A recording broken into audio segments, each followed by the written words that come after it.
A door does not simply open. It explodes. Wood splinters. The frame tears loose in a single heartbeat, and a man who should not exist steps through the wreckage into a stranger's apartment, eyes burning an impossible shade of red. He has never met the woman inside. He has never seen her face. He does not know her name, but he knows her voice. He has known it for months, carried through static, into the dark of a mansion 300 years old. A low, steady voice that reached him every night when nothing else in his very long life could. Tonight, that same voice screamed into a live microphone, out into the ears of an entire sleepless city, and he was already running before he understood why. He does not know it yet. Standing in her ruined doorway with a stranger's blood already cooling on his hands. But the woman he just saved is about to say 4 words that will stop him cold. Words that mean he has been closer to her for longer than either of them ever realized. By the time the sun comes up over New Orleans, a king who has ruled the night for 3 centuries will break his own oldest law for a woman he has technically never met. This is the story of how one desperate cry for help reached exactly the wrong person, in exactly the right moment, and how a stranger's voice became the only thing standing between her and the man who broke down her door. Wren Calloway had built her entire adult life around being unseen. It was not modesty, exactly, though people who met her sometimes mistook it for that. It was armor. She worked the overnight shift at a small independent station tucked into a converted shotgun house on the edge of the Marigny, a building with peeling green shutters and a radio tower bolted crookedly to the roof, broadcasting a show called After Hours with Wren to an audience of insomniacs, night shift nurses, long-haul truckers, and the lonely. She had inherited the time slot almost by accident, filling in for a host who never came back. And within a season, she had built something the station manager could not quite explain to advertisers. People did not tune in for music or traffic updates. They tuned in for her, for the unhurried cadence of her voice reading their anonymous messages back to them at 2 in the morning, for the way she never rushed a caller off the line even when the switchboard was backed up, for the sense, impossible to manufacture, that somewhere out there a person was awake with you and did not think less of you for being awake, too. She had never once done a public appearance. No headshot accompanied the show's page. Callers occasionally begged to know what she looked like, and she always laughed them off with the same gentle deflection that the beauty of radio was the mystery of it, that a voice belonged to whoever needed it to belong to them. The truth was messier and much less romantic. Wren had spent 2 years teaching herself to disappear, ever since the relationship that had taught her, in the cruelest way possible, that being seen by the wrong person was its own kind of danger. His name was Marcus Doyle, and for the better part of 3 years, he had been the center of her world, right up until the moment she realized she had become the entire circumference of his. It began, as these things always seem to, with attentiveness that felt like devotion. He wanted to know where she was. He wanted to know who she spoke to.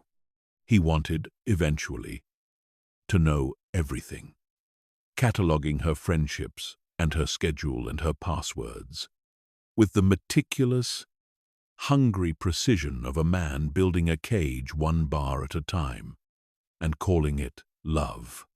By the time Wren understood what was happening to her, she had already lost her apartment lease to his name, her car to a loan he had co-signed, and then dangled over her head, and most of the friends who had tried, gently, to warn her.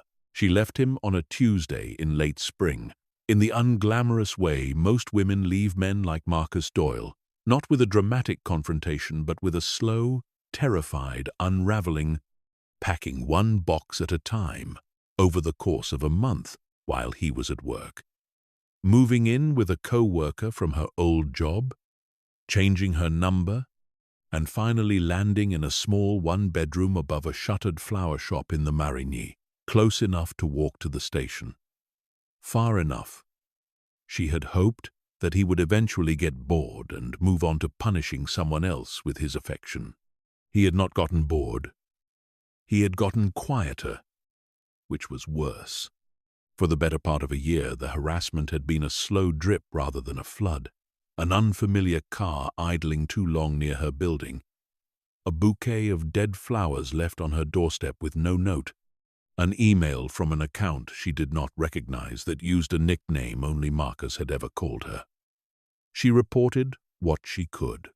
She was told, gently and repeatedly, that there was not enough for a restraining order, that dead flowers were not technically a threat, that idling cars were not illegal. She learned, the way so many women before her had learned, that the machinery built to protect people moved far slower than the men determined to hurt them, and so she did the only thing left to her. She made herself smaller. She let her voice, warm and known and beloved by strangers, become the only part of her that existed in public at all.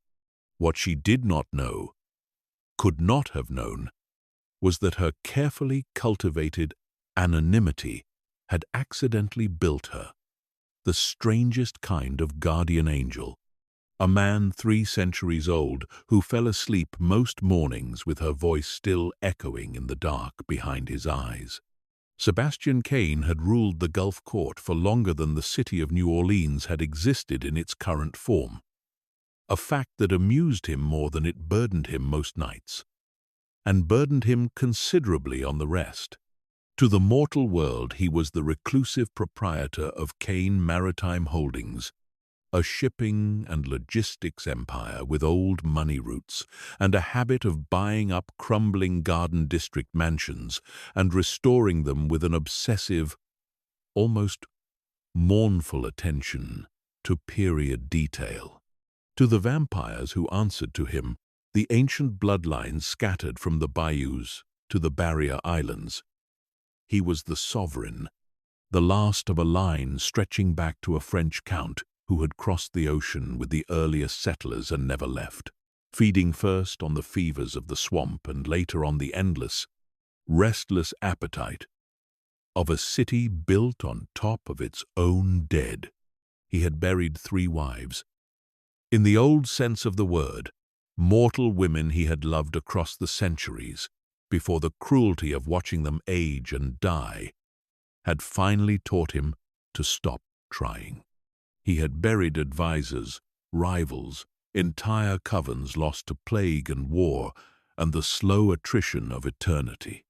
He had not, in longer than he cared to admit, slept through a full night without the low hum of memory keeping him awake, replaying losses that mortal minds were mercifully built to forget, and immortal ones were cursed to carry forever. It was his major domo, Augustin, a vampire nearly as old as Sebastian himself, who had first turned on the little independent radio station out of some half-forgotten habit from his own mortal childhood, hoping the low murmur of human voices might fill the suffocating silence of the Garden District mansion during the loneliest hours before dawn.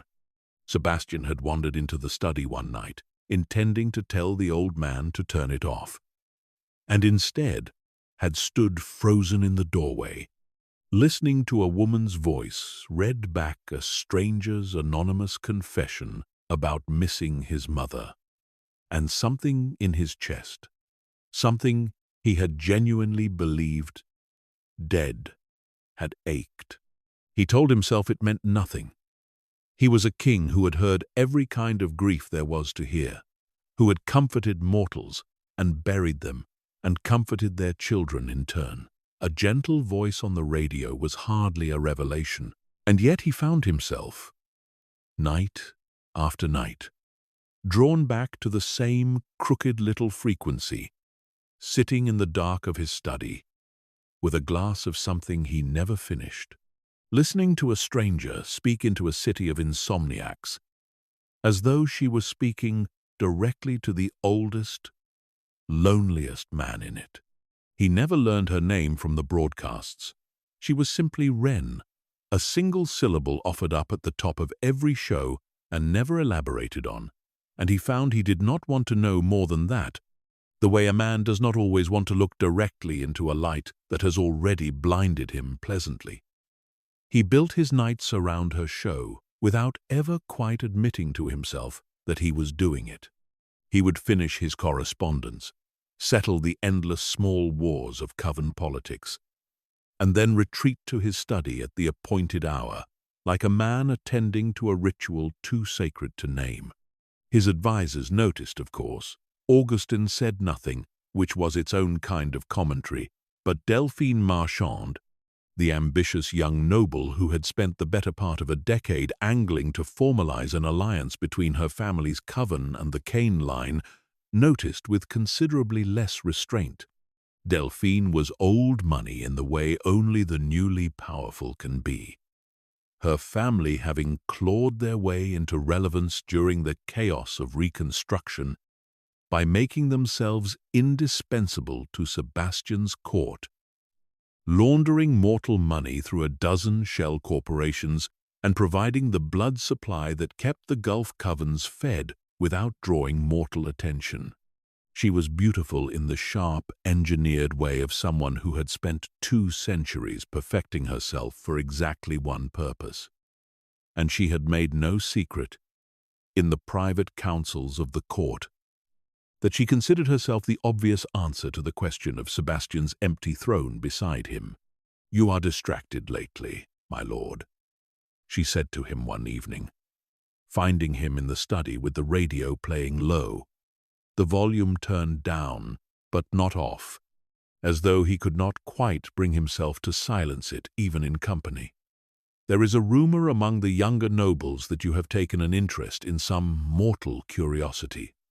A radio program of all things. It seems beneath a king of your standing." Sebastian did not look up from the correspondence in his hands. "I was not aware my private hours were subject to the court's review, Delphine." "Everything is subject to the court's review when it concerns the succession," she said smoothly, settling into the chair across from him, uninvited. "You have gone 3 centuries without an heir, Sebastian. The covens grow restless. They whisper that the old bloodline is thinning, that you have lost your appetite for the throne along with your appetite for a queen. I would hate to see idle curiosity mistaken for weakness." "And what would you have me do instead?" he asked, finally lifting his gaze to hers, a faint, humorless smile touching the corner of his mouth. "Marry you out of political convenience and call it love, so the covens can sleep easier. I would have you remember what you are," Delphine said, rising smoothly, her composure never once slipping despite the chill that had entered his voice.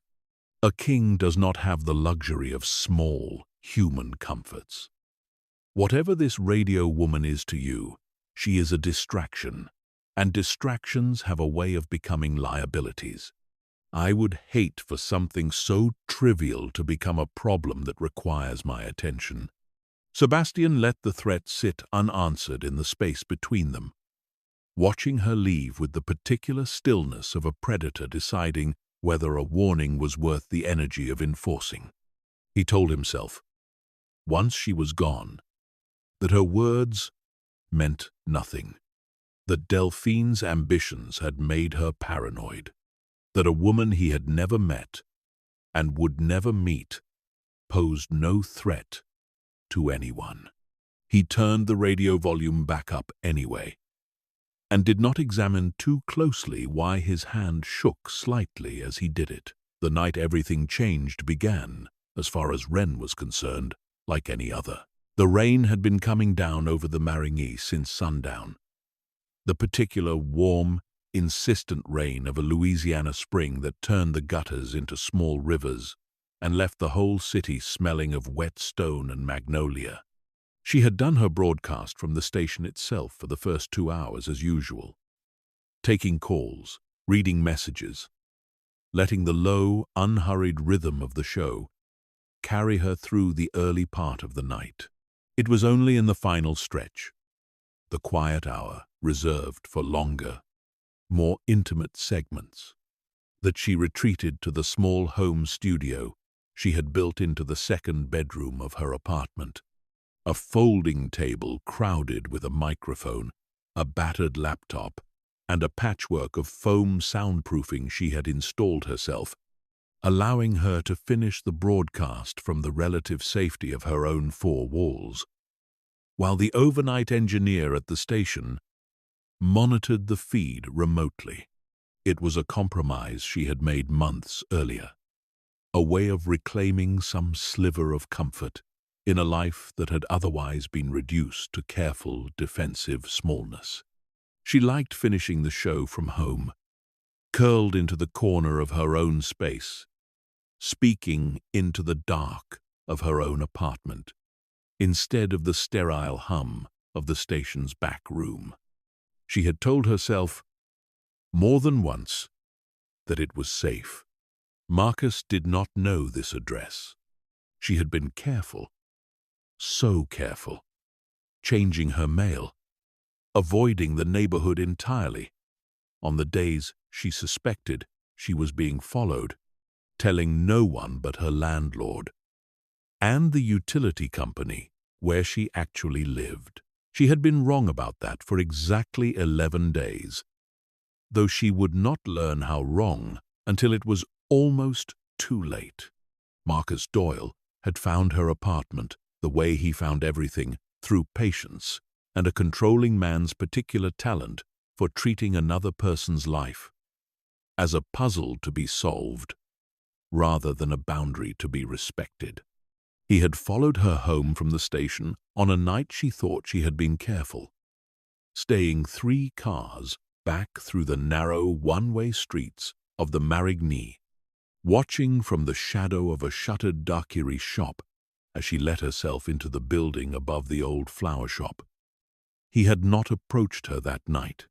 He had simply watched, cataloguing the hour her lights went off, the pattern of her comings and goings, feeding the same hungry need for control that had driven him to memorize her passwords and her friends' names years earlier. He told himself he was not obsessed. He told himself he only wanted to talk to her, to understand why she had left, as though understanding were owed to him, like a debt she had failed to pay. By the night the rain came down over the Marigny in warm, relentless sheets, Marcus had spent 11 days working up the courage, or the entitlement, depending on how you wanted to name it, to do more than watch. He came in through the back stairwell, the one the landlord had never bothered to fix a proper lock on, climbing the narrow wooden steps in the dark, with the rain drumming against the tin awning overhead, masking whatever small sounds he made. He had brought nothing with him but a copy of a key he had cut from an old set she had forgotten to collect the day she left him, a set that still, absurdly, opened the deadbolt of an apartment she had never told him existed, because the lock on her new door was the same cheap hardware store brand as the one on their old place, and he had simply had a dozen copies made months ago, on the wild, obsessive chance that one might someday fit. Inside, Wren sat cross-legged on a cushion in the corner of her small home studio, headphones settled over her ears, the soft green glow of the microphone's indicator light the only illumination in the room besides the lamp on the desk behind her. She was midway through reading a message from a listener who had written in about a father she had not spoken to in years. Her voice pitched low and warm, the particular register she used for the messages that mattered most. When she heard it, a sound beneath the rain, the soft, distinct creak of a floorboard in the hallway outside her apartment door. A sound she recognized instantly and with total, bone-deep certainty, because she had spent 3 years learning the specific weight and rhythm of Marcus Doyle's footsteps, the way other people learn a piece of music. She kept talking. It was instinct more than courage. The trained reflex of a woman who had spent a decade behind a microphone, unable to simply stop mid-sentence without the entire audience sensing something had gone wrong. She finished the listener's message, her voice only faintly unsteady, reaching for the practiced calm that had carried her through every broadcast of her adult life. Even as her pulse climbed into her throat and her eyes darted toward the thin strip of light beneath her apartment door, watching for the shadow of feet, the knob turned. She had locked it. She always locked it, checked it twice some nights.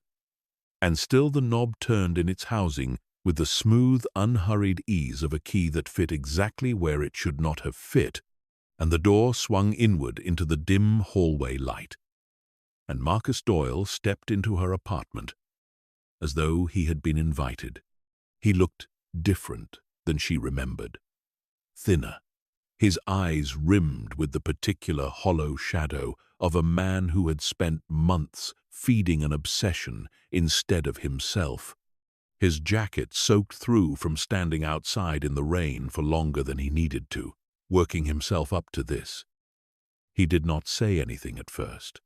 He simply stood in the doorway of her home studio, staring at her with an expression that was not quite anger and not quite grief. Something curdled and desperate in between, while Wren froze on her cushion with her headphones still settled over one ear. The broadcast still live, still open, the microphone still hot in front of her.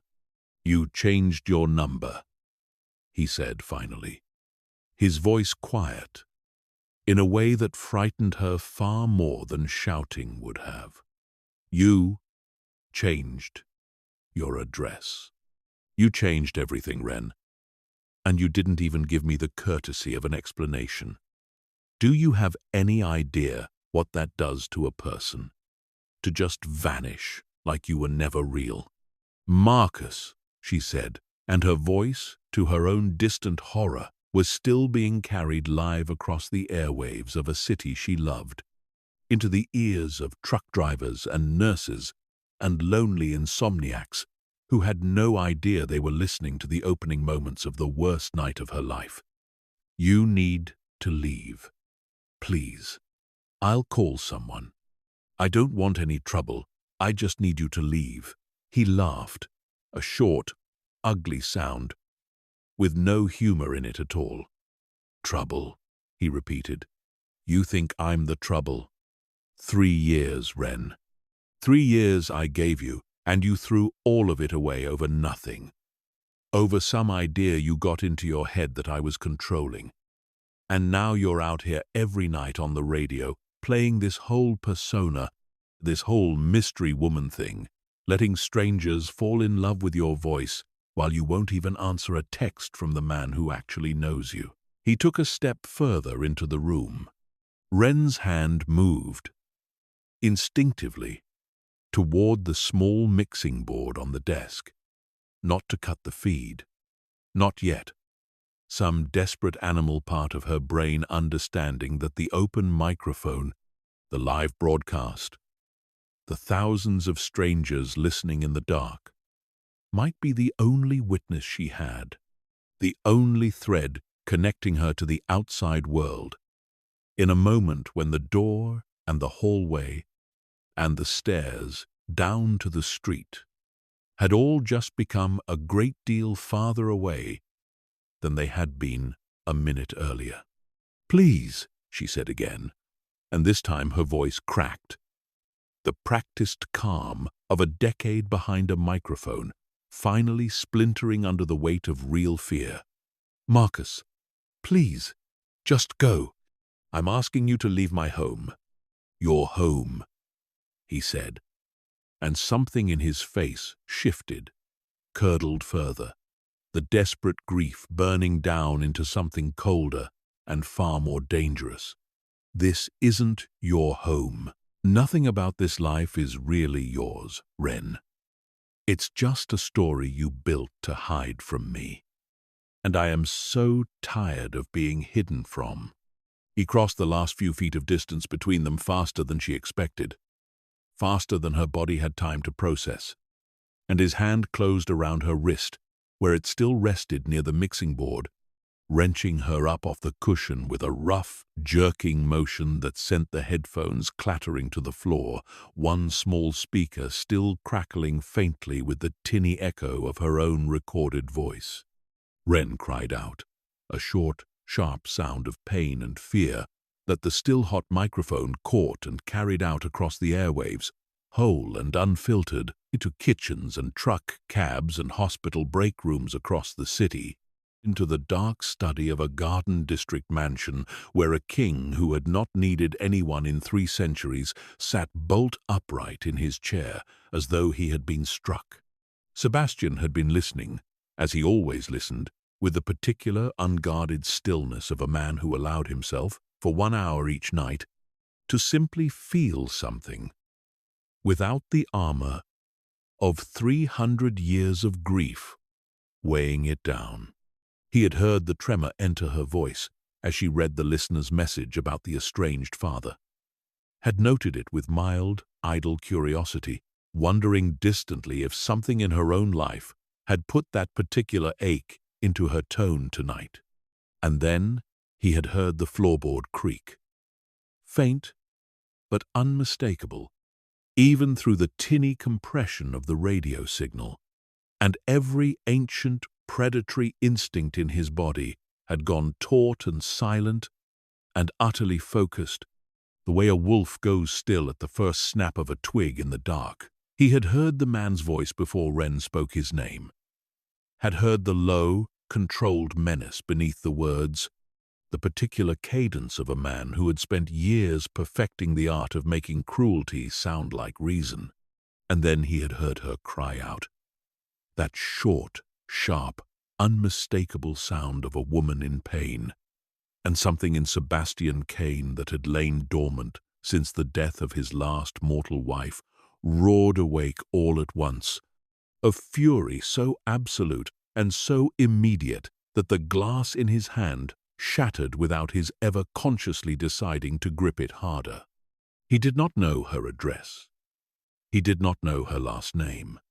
He knew only the frequency dial of a small independent radio station, and the fact that somewhere within the reach of that signal, a woman whose voice had kept him company through 100 sleepless nights was being hurt by a man who thought no one was listening. "Augustine," he said, and his voice, when it emerged, did not sound entirely human anymore. The low, resonant timbre of it, carrying a vibration that rattled the window panes of the study. "Get me the station's broadcast tower location. Now." The old majordomo did not question him. In 3 centuries of service, he had learned precisely when a request from his king was actually a command wrapped in the last shreds of civility, and he moved to the desk terminal with a speed that belied his own considerable age, pulling up the station's public registration within seconds, the small converted shotgun house on the edge of the Marigny, appearing on the screen in a blur of municipal records. Sebastian was already moving before Augustine finished reading the address aloud. The study door slamming open under the force of his passage, his coat barely settled over his shoulders as he crossed the entrance hall in 3 long strides and out into the warm, relentless rain. He did not take a car. A car, Even one of his heavily modified fleet capable of speeds no mortal vehicle should reach would have been too slow, too bound by the mundane architecture of streets and stoplights and the ordinary rules of a city that had no idea what moved through it tonight. Sebastian ran in the old sense of the word, the sense his kind reserved for genuine emergencies, a blur of motion down the wet cobblestones of the Garden District, over the iron fences and shadowed courtyards of the historic blocks, faster than any mortal eye could have tracked, faster than the rain itself seemed to fall, driven by nothing but the radio signal in his memory and the desperate, burning need to reach a voice he had never once seen a face to match. He reached the station within minutes that felt, to him, like the longest stretch of his considerable existence, and found it dark, locked, the overnight engineer, gone home, hours ago. The broadcast running on an automated feed from a home studio Sebastian had never known existed until the on-air light blinking on an unattended board told him plainly that the woman he was searching for was not here at all, that the voice tearing through the airwaves in ragged, frightened bursts was originating somewhere else entirely. Somewhere he would have to find the old way, by scent and sound and the desperate animal certainty of a predator who had finally, after 3 centuries, found something worth being afraid of losing. The rain had not let up.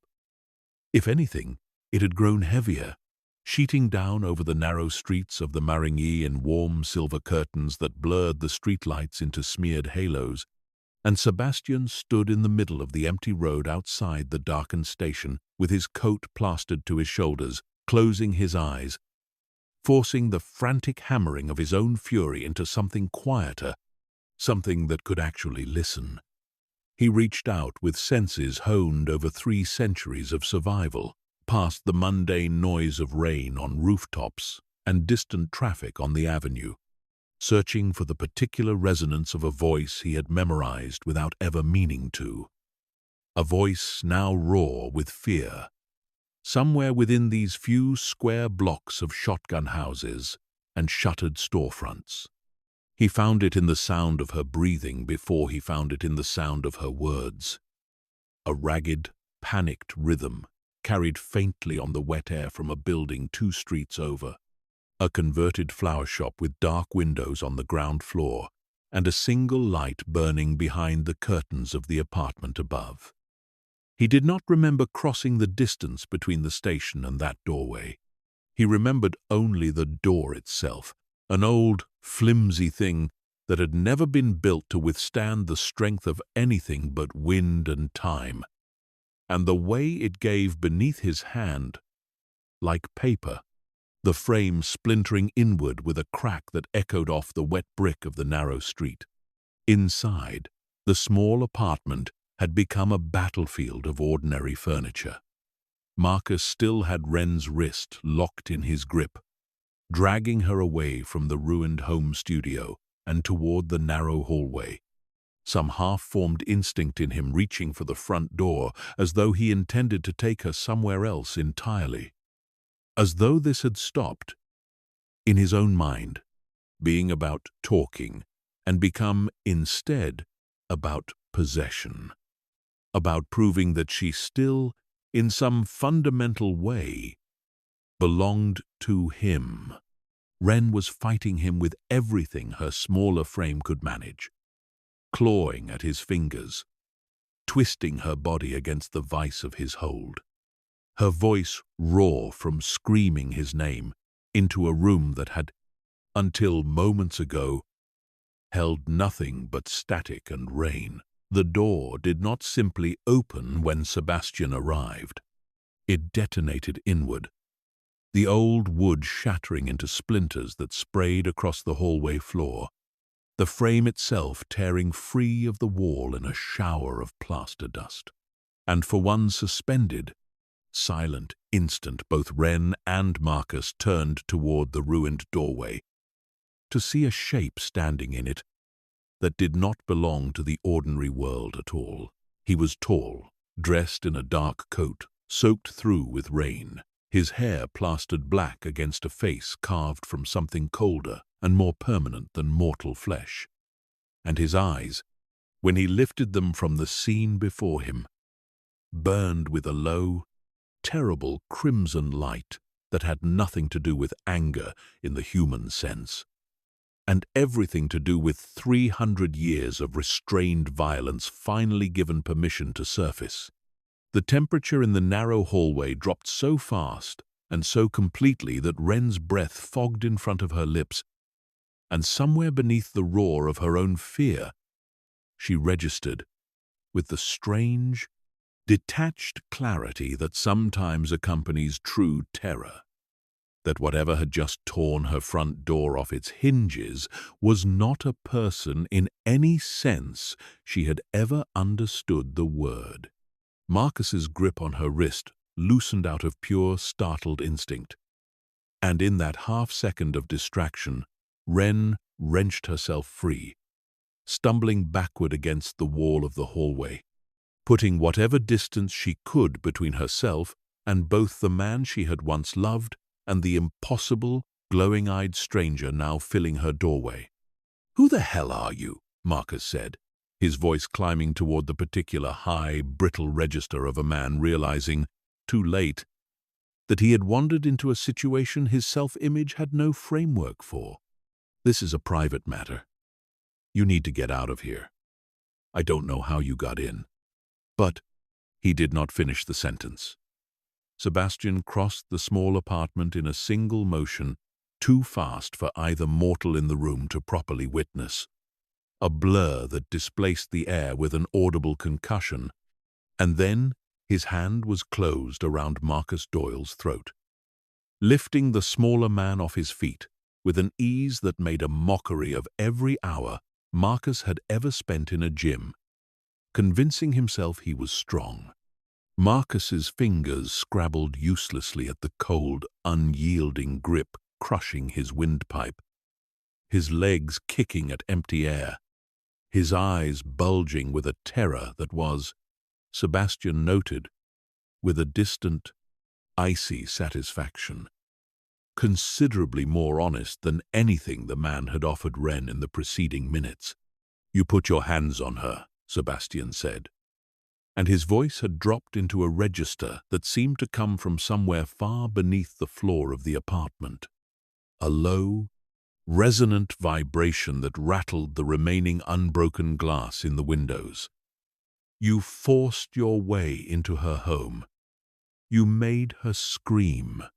Marcus made a wet, strangled sound that might once have been a plea, his face darkening toward a mottled shade of red beneath the crushing pressure at his throat.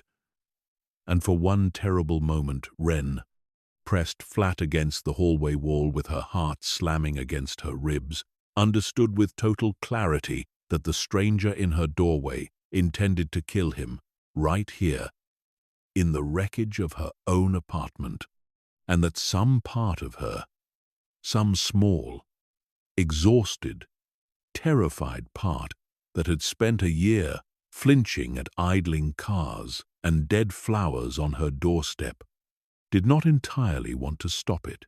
It was her own voice, hoarse and shaking, that finally broke through the roaring silence of the room. "Please," she said, not entirely sure herself whether the word was meant for Marcus or for the impossible creature holding him aloft. "Please don't. Not like this. Not in my home." Sebastian's crimson gaze flicked toward her, and something in his expression shifted, the ancient predatory fury banking, if not extinguishing, at the sound of her voice speaking directly to him for the first time, rather than into a microphone meant for strangers. He held Marcus a moment longer, long enough to let the other man feel, fully and completely, the absolute helplessness of his own mortality. And then, with a contempt so total it needed no further violence to express itself, he threw Marcus Doyle bodily across the room. The smaller man crashed into the wrecked remains of Wren's home studio, splintering the folding table and sending the mixing board clattering across the floor, coming to rest in a stunned, wheezing heap against the baseboard. Very much alive, very thoroughly humbled, and entirely unable to speak above a rasping whisper for several minutes afterward. Sebastian did not so much as glance back at him. He turned instead toward Wren, and for the first time since the door had shattered inward, he seemed to remember that he was standing in the wreckage of a stranger's home, soaked through with rain, his eyes still faintly glowing in a way that no mortal should have had to witness.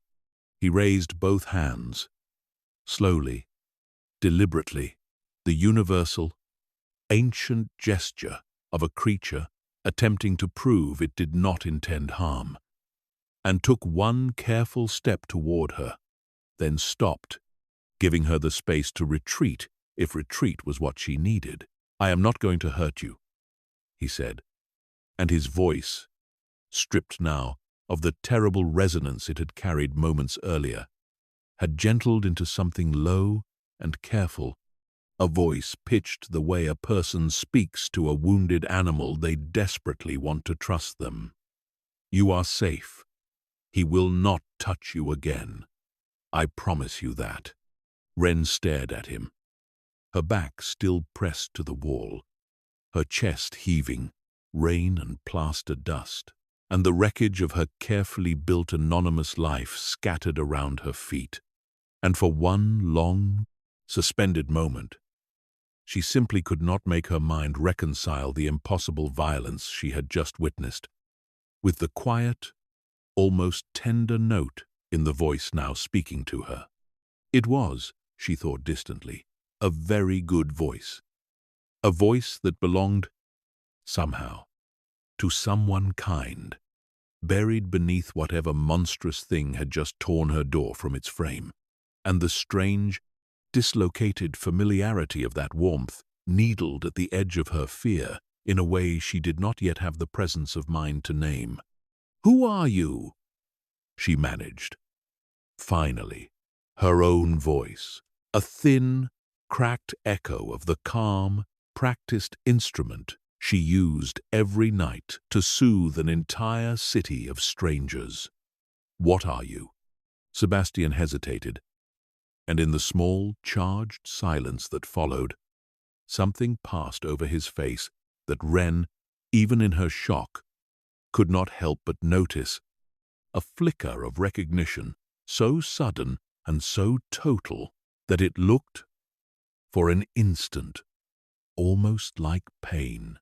"My name is Sebastian," he said quietly, his glowing eyes finally beginning to cool, bleeding slowly from crimson back toward a deep, ordinary brown, though the intensity behind them did not lessen at all. "And I believe," he added, his voice dropping lower still, threading through the wreckage of the small apartment, with a gentleness that made the hair rise along Wren's arms, "that I already know your voice." Wren opened her mouth to ask what he meant, and found, to her own considerable frustration, that no sound came out at all. Behind Sebastian, Marcus had begun to stir against the ruined baseboard, coughing wetly, one hand pressed to his throat, where dark bruises were already blooming beneath his collar, and the sight of him moving again, however weakly, sent a fresh spike of adrenaline through her that overrode, for the moment, every other impossible thing happening in the room. "He's still here," she said, her voice unsteady, gesturing toward Marcus, with a hand that would not quite stop shaking. "He's still in my apartment. I don't know what I need. I need him gone. I need to call someone. You need nothing of the sort," Sebastian said, and though his tone remained gentle where it was aimed at her, something colder slid beneath it, as his attention shifted back toward the man, wheezing against her broken studio table. He crossed the room again, not with the violent, blurring speed of before, but with a slow, deliberate stride that seemed, somehow, more frightening for its patience, and crouched down in front of Marcus, forcing the smaller man to meet his gaze, even as Marcus flinched and tried to press himself further into the wall. "Look at me," Sebastian said, and there was a particular weight to the words, a pressure behind them that Wren felt even from across the room, raising gooseflesh along her arms, though the command had not been aimed at her at all. Marcus's eyes, wide and bloodshot, and still watering from the crushing grip at his throat, fixed helplessly on Sebastian's, and something passed between the two men that Wren could not name, and would spend a long time afterward trying to describe to herself. A stillness, a kind of silent negotiation, conducted entirely in a language she did not speak. "You are going to leave this city tonight," Sebastian said quietly, his voice carrying the same low resonance it had held when he first crossed the threshold, though banked now, controlled, deliberate rather than furious. "You are never going to come near this woman again. Not her apartment, not her workplace, not so much as the sound of her voice on a radio dial. If I hear that you have so much as thought of her name in the years remaining to you, I will finish what I started tonight. And I promise you, Marcus Doyle, that the ending will be considerably less merciful than the one you were given. Do you understand me?" Marcus nodded, a small, jerking, involuntary motion, tears streaking down a face gone slack, with a terror that had nothing left of the cold, controlling menace he had carried through the door less than 10 minutes earlier. He looked, in that moment, exactly like what he was underneath the years of careful cruelty, a frightened, small man who had spent so long convincing himself that fear belonged only to the people he hurt, that he had never once prepared himself for the possibility of standing on the other side of it. Sebastian rose, straightening his soaked coat with an unhurried, almost fastidious motion, and looked back toward Wren, who stood pressed against the hallway wall, watching the exchange with an expression caught somewhere between horror and a disbelieving, exhausted relief she did not yet trust enough to fully feel. "He will not trouble you again," Sebastian said, in the same gentle voice he had used before, as though the coldly precise threat he had just delivered belonged to an entirely different register of himself, one he could set down and pick back up at will.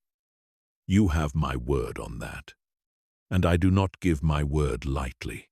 Marcus scrambled upright without another word, gathering nothing, sparing Wren one final look that held none of the possessive fury he had walked in with, only a kind of hollowed, animal shame, and fled through the ruined doorway and down the narrow stairwell into the rain, his footsteps fading fast into the wet dark of the street below. Somewhere in the building, a neighbor's door had cracked open at the sound of the crash. An elderly man peering out into the hallway with a phone already in his hand, and Sebastian turned toward him for the briefest moment, his gaze cooling by another shade, and said something too low and too quick for Wren to catch, a handful of words that made the old man blink, murmur an apology for the noise, and retreat back into his apartment, closing the door softly behind him as though nothing at all had happened.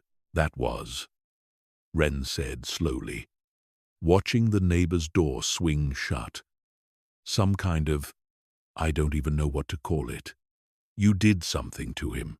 To Marcus, too." "What did you say to my neighbor?" "I told him there had been a break-in, that the intruder had fled, and that the police were already aware. Sebastian said simply. It happened to be true, in every particular, but the last. I imagine he will not think much more about it once the fear settles. That's not what I meant, Ren said. And, despite everything, despite the wreckage of her apartment and the impossible violence she had just witnessed, and the bone-deep exhaustion of adrenaline finally beginning to ebb, a thread of something almost like wry humor crept into her voice. The same instinct that had carried her through a decade of late-night broadcasts refusing, even now, to fully abandon her. You made him forget, or believe something that wasn't quite the truth. I felt it. Whatever it was, even from over here. Sebastian regarded her for a long moment. Something unreadable moving behind his dark eyes. And when he finally answered, his voice had gone quiet in a different way. Careful, almost reluctant. It is called compulsion, he said. A gift of my kind. One among several. Most mortals cannot feel it happening to others nearby, only to themselves. And even that, rarely, and only when they are paying very particular attention. The fact that you sensed it at all is, he paused, choosing his next words with evident care, unusual. I would like to discuss why, when you are not currently standing in the wreckage of your own home, with your heart still hammering the way I can hear it, hammering from here. Ren wrapped her arms around herself. Suddenly, and acutely aware of the cold rain still gusting in through the shattered doorway, of the wet dust and splintered wood scattered across her floor, of the ruined microphone and mixing board that had, until 15 minutes ago, represented the entire architecture of the anonymous, careful life she had built to keep herself safe. It occurred to her, with a fresh, dizzying wave of vertigo, that the anonymity itself had just been shattered as thoroughly as her front door, that whatever this creature was, he had found her apparently by nothing more than the sound of her voice carried out over a small radio signal, that the one thing in her life she had trusted absolutely to keep her hidden had instead become the very thread that led a monster directly to her doorstep. "How did you find me?" she asked, her voice smaller now, some of the fight draining out of it, as the shock of the night finally began to catch up with her body in earnest, a fine, uncontrollable tremor working its way into her hands. "I've never told anyone this address. I changed my number. I changed everything. I was so careful." "I did not find you through any address," Sebastian said quietly. "I found you through the broadcast. I was listening, as I am most nights, when I heard the door in your hallway, and then I heard him, and then I heard you, and I did not think. I simply moved. I did not know your address until my household staff located the station's registration, and even then, it only led me as far as an empty building. I found the rest of the way here by other means, and I will confess to you honestly that I do not entirely understand myself how a voice on a radio led my feet to this exact doorway with such certainty. I have lived a very long time, Ren Calloway, and I have never once felt compelled the way I was compelled tonight." The sound of her own full name in his mouth sent a fresh jolt through her, sharper than fear, though it lived in some adjacent country to it. "I never gave you my last name," she said slowly. "I never gave you my name at all. I don't give it out. It's not on the show." Sebastian's expression shifted again. Something almost apologetic moving across the sharp, ancient planes of his face. "Forgive me," he said. "I asked Augustin, my household steward, to look into the station's records. while I was already running toward it. It felt, in the moment, considerably less invasive than it must sound to you now, hearing it laid out plainly like this. I understand if that feels like one violation compounding another, arriving on the heels of everything else tonight. It does, a little, Ren admitted. And then, despite everything, despite the impossible violence and the impossible creature standing amid the ruins of her apartment, and the fresh vertigo of learning that a stranger had apparently known her name before she ever spoke to him directly, something in her chest loosened by a fraction, some old, exhausted instinct, recognizing, however reluctantly, the particular honesty of a person choosing to admit an uncomfortable truth rather than smooth it over. But I suppose it matters less right now than the fact that you just stopped him from doing something I don't think I would have walked away from tonight. So, thank you, I think, is the sentence I'm supposed to say here, even though none of this makes any sense. None of it needs to make sense tonight, Sebastian said, and for the first time since the door had exploded inward, something almost like a smile touched the corner of his mouth, faint and strange, and entirely too gentle for a creature who, minutes earlier, had held a man aloft by the throat with casual, terrible ease. It only needs, for tonight, to keep you safe. And this apartment is no longer capable of doing that. Whatever else is true, the door does not lock. The man who broke it does not fear consequences the way an ordinary mortal might. Not yet. Not until my warning has had time to settle properly into whatever remains of his conscience. I would not leave you here tonight even if you asked me to, though I recognize that trusting a stranger who arrived by tearing your front door from its hinges is asking a great deal of you on a night that has already asked far too much. Ren looked around the wreckage of the small apartment she had built so carefully over the better part of a year, at the shattered doorframe letting the warm rain gust in sideways across the hallway floor, at the ruined studio where she had spent 1,000 quiet hours speaking into the dark for the benefit of strangers who would never know her face, and felt, with a kind of hollow, disorienting clarity, that the life she had assembled here had ended tonight, regardless of what she chose to do next. There was nowhere else to go that felt any safer. No friend's couch that Marcus did not already know the address of. No family close enough to reach before dawn. Nothing left in this ruined apartment worth staying for, except the stubborn, exhausted instinct that told her she should be more afraid of the stranger offering her shelter than she currently was.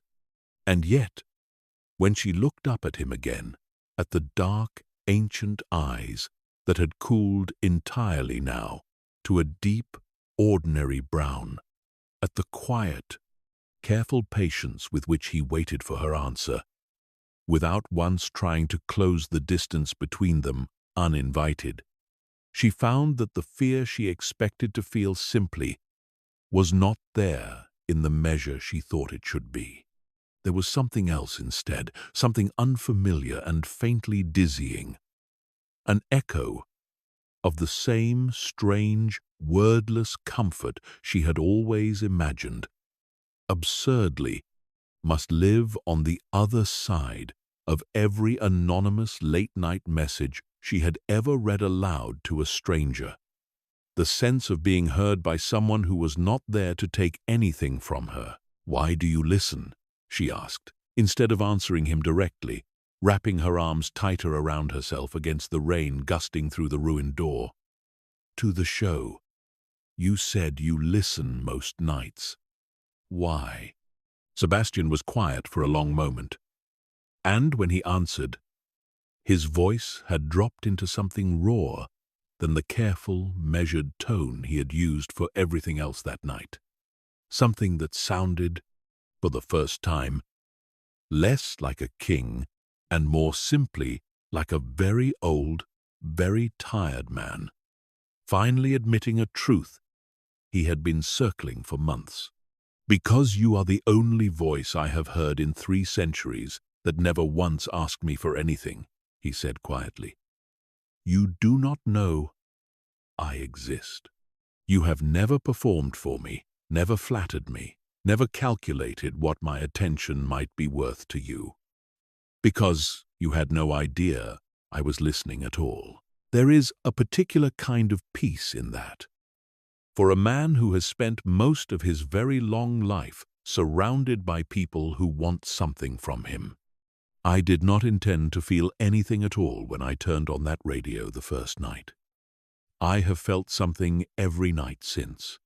The rain kept falling outside the ruined doorway, warm and steady, drumming against the tin awning below.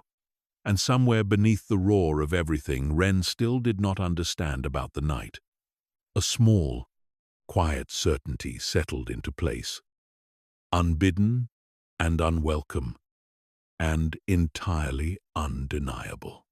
Whatever this man was, whatever violence lived coiled beneath his careful, gentle voice, he had told her, without meaning to, something far more dangerous than his name. He had told her that he needed her, in some small, specific, unbearable way, and Ren Calloway, who had spent the better part of a year making herself as small and unneeded as possible in order to survive, had absolutely no idea what to do with a truth like that. "Okay," she said finally, her voice barely more than a whisper over the sound of the rain. "Okay, I'll go with you. But you're going to have to explain, at some point tonight, exactly what you are, and exactly what almost happened to me, because I have spent the last year of my life afraid of the wrong kind of monster entirely, and I would like to at least understand the new one before I decide how afraid to actually be." Sebastian's mouth curved, faint and genuine, something in the expression looking almost boyish, despite the 300 years standing behind it. "That," he said, offering his hand, palm up, patient, waiting for her to decide on her own whether to close the distance, "seems like more than a fair trade for a door." She took his hand. His skin was cold in a way that should have alarmed her, and, somehow, in the moment, did not. And he helped her carefully over the splintered wreckage of her own front door, out into the narrow stairwell where the warm rain still gusted through the open frame at the bottom of the stairs. She paused only long enough to gather a coat from the hook by the ruined doorway and the small leather satchel where she kept her identification and the few photographs she had never been able to make herself throw away, and then followed him down into the flooded street, where a long black car she had not heard arrive sat idling at the curb, its driver already stepping out to open the rear door, before either of them had said a word. The ride away from the Marigny passed in a kind of suspended, exhausted quiet. The city sliding by beyond rain-streaked windows, the wrought-iron balconies and shuttered shop fronts of her old neighborhood giving way gradually to the wider, quieter avenues of the Garden District, where ancient oaks hung heavy with moss over walls, higher and older than anything she had grown up, believing still existed inside city limits. Ren watched the passing dark with her satchel clutched against her chest, aware of Sebastian's careful, unobtrusive presence in the seat beside her, close enough to reach, and yet holding himself with a deliberate stillness that felt, she thought, less like restraint and more like respect, as though he understood precisely how much of her had already been taken tonight without her consent, and refused to be one more thing pressing in on the little that remained. It occurred to her, somewhere in the quiet hum of the car's engine, that she had not once, since the moment the door shattered inward, considered turning on the radio to check whether the broadcast had continued without her. whether some automated feedback at the station was still playing dead air into the homes of truck drivers and lonely night nurses who had tuned in expecting her low, steady voice and instead heard only silence, or worse. The thought arrived with a small, guilty jolt, the reflexive instinct of a woman who had built her entire identity around never leaving her audience alone in the dark. And she found, when she finally spoke it aloud, that her voice came out smaller than she intended. "My show," she said. It just cut out. All those people listening, they heard all of that, didn't they? They heard him break in. They heard me scream. They probably think I'm dead somewhere. "I have already had it handled," Sebastian said quietly. Augustin reached the station's overnight engineer within minutes of my leaving the mansion. "The feed has been restored with an explanation involving a technical failure at your home studio and a brief recorded message in your own voice, drawn from an earlier broadcast, has been used to reassure listeners that you are safe and that the show will resume tomorrow night as scheduled. I did not want you to have to think of it tonight. On top of everything else, though I recognize now that I perhaps ought to have asked before arranging it rather than simply doing it, as I have already learned once tonight, is not always the comfort I intend it to be." Ren looked at him for a long moment in the dim, passing light of the street lamps. Turning that over, the strange mixture of relief and unease that came with discovering, twice now in the span of an hour, that a stranger had quietly rearranged pieces of her life without asking, however good his intentions. "It's fine," she said finally, and found, somewhat to her own surprise, that she meant it. "Thank you, I mean that. I think I need you to ask me first. From now on, even if the asking costs you time you don't think we have."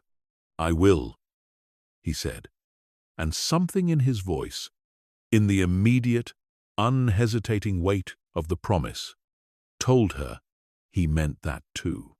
The car turned at last, through a pair of tall iron gates set into a high stone wall dripping with moss and rain, the headlights sweeping briefly across an unlit gatehouse before the drive curved forward into a deep tunnel of ancient oaks, and beyond them, rising out of the storm like something built by memory rather than mortal hands, stood a house so large and so old, it seemed to Ren less like an estate and more like a small private world unto itself, its windows glowing warm and amber against the black, rain-lashed sky.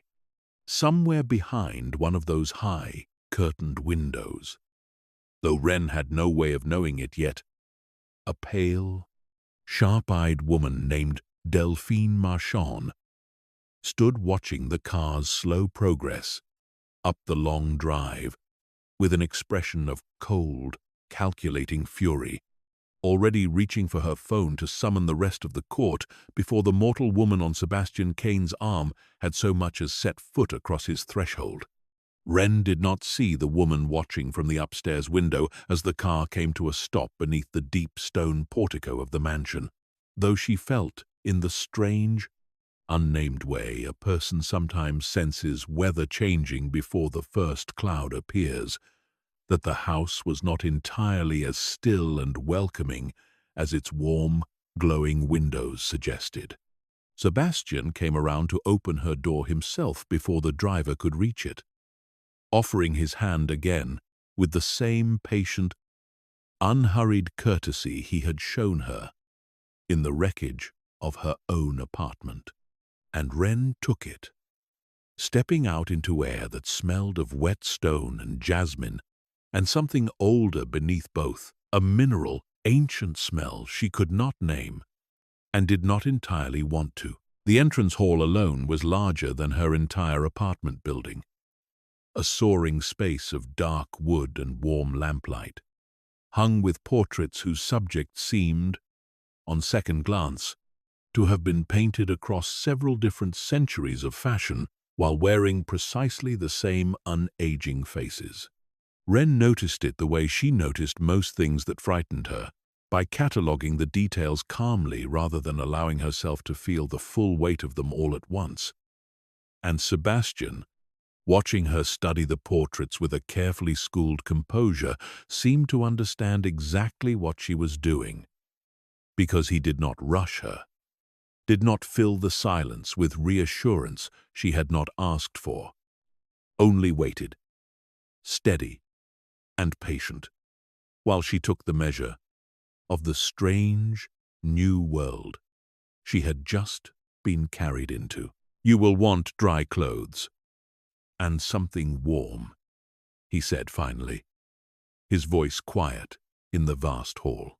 "And I imagine you have a great many questions that deserve better answers than I was able to give you in the ruins of your own home. I would ask only a little more patience of you first. There are members of my household who will have already heard what happened tonight, and it would be far better for you to meet them on steadier ground than the doorway of a car at midnight." Before Wren could ask what he meant, a door at the far end of the hall opened, and an elderly man with silver hair and the same unnervingly ageless bearing as the portrait stepped through it, his expression schooled into careful neutrality that did not quite mask the sharp, assessing intelligence in his eyes as they moved over Wren, taking her in with a single, comprehensive glance. "This is Augustin," Sebastian said. "He has served this household longer than most nations have existed in their current borders, and he will see to it that you have everything you need tonight. Augustin. This is Wren Calloway." Augustin inclined his head with old-world formality, though Wren noticed the faint, involuntary widening of his eyes as he studied her more closely, an expression she would come to recognize, in the days that followed, as the particular look of a very old creature encountering something it had not expected to see in this house.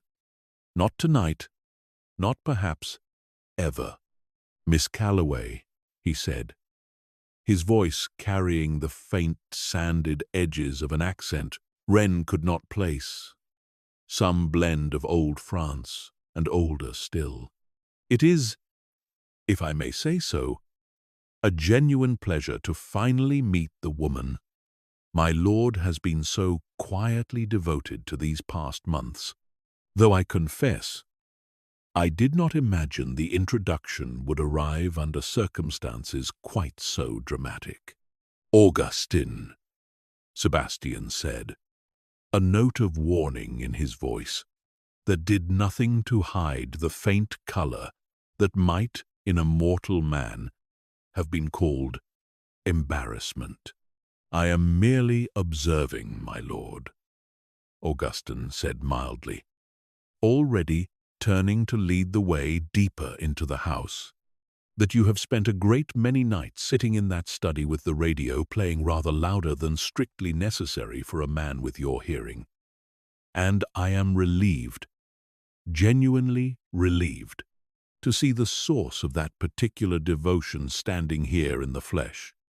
However unfortunate the manner of her arrival, Wren followed them both down a long corridor lined with tall windows, the rain still drumming steadily against the glass, turning the question over in her mind. The strange, dislocating knowledge that whatever had happened to her tonight had apparently been building quietly in this house for months before she ever knew this man existed. It was a great deal to hold alongside everything else, the ruined apartment, the impossible violence, the compulsion that had made an old neighbor forget an entire crime in the space of a sentence, and she found herself simply setting it aside for the moment, filing it away with everything else she did not yet have the capacity to fully process. The room Augustin eventually led her to was, like everything else in the house, considerably grander than anything she had ever slept in. A wide, high-ceilinged bedroom with tall windows overlooking dark gardens. A fire already burning low in a stone hearth, though she had no memory of anyone lighting it, and a wardrobe stocked, impossibly, with clothes that fit her when she finally changed out of her rain-soaked things. Soft, simple, well-made, nothing ostentatious, as though someone had chosen them with careful attention to exactly the kind of clothes she actually wore, rather than the kind a stranger might assume a woman in her position would want. She did not see Sebastian again until much later that night. Once, she had washed the rain and plaster dust from her skin and wrapped herself in a warm robe left folded at the foot of the bed. And even then it was Augustin who came to find her, informing her gently that the master of the house wished to speak with her in the library, whenever she felt ready. And not a moment before, she found him standing at the tall windows of the library, watching the storm move slowly out over the invisible curve of the river beyond the gardens.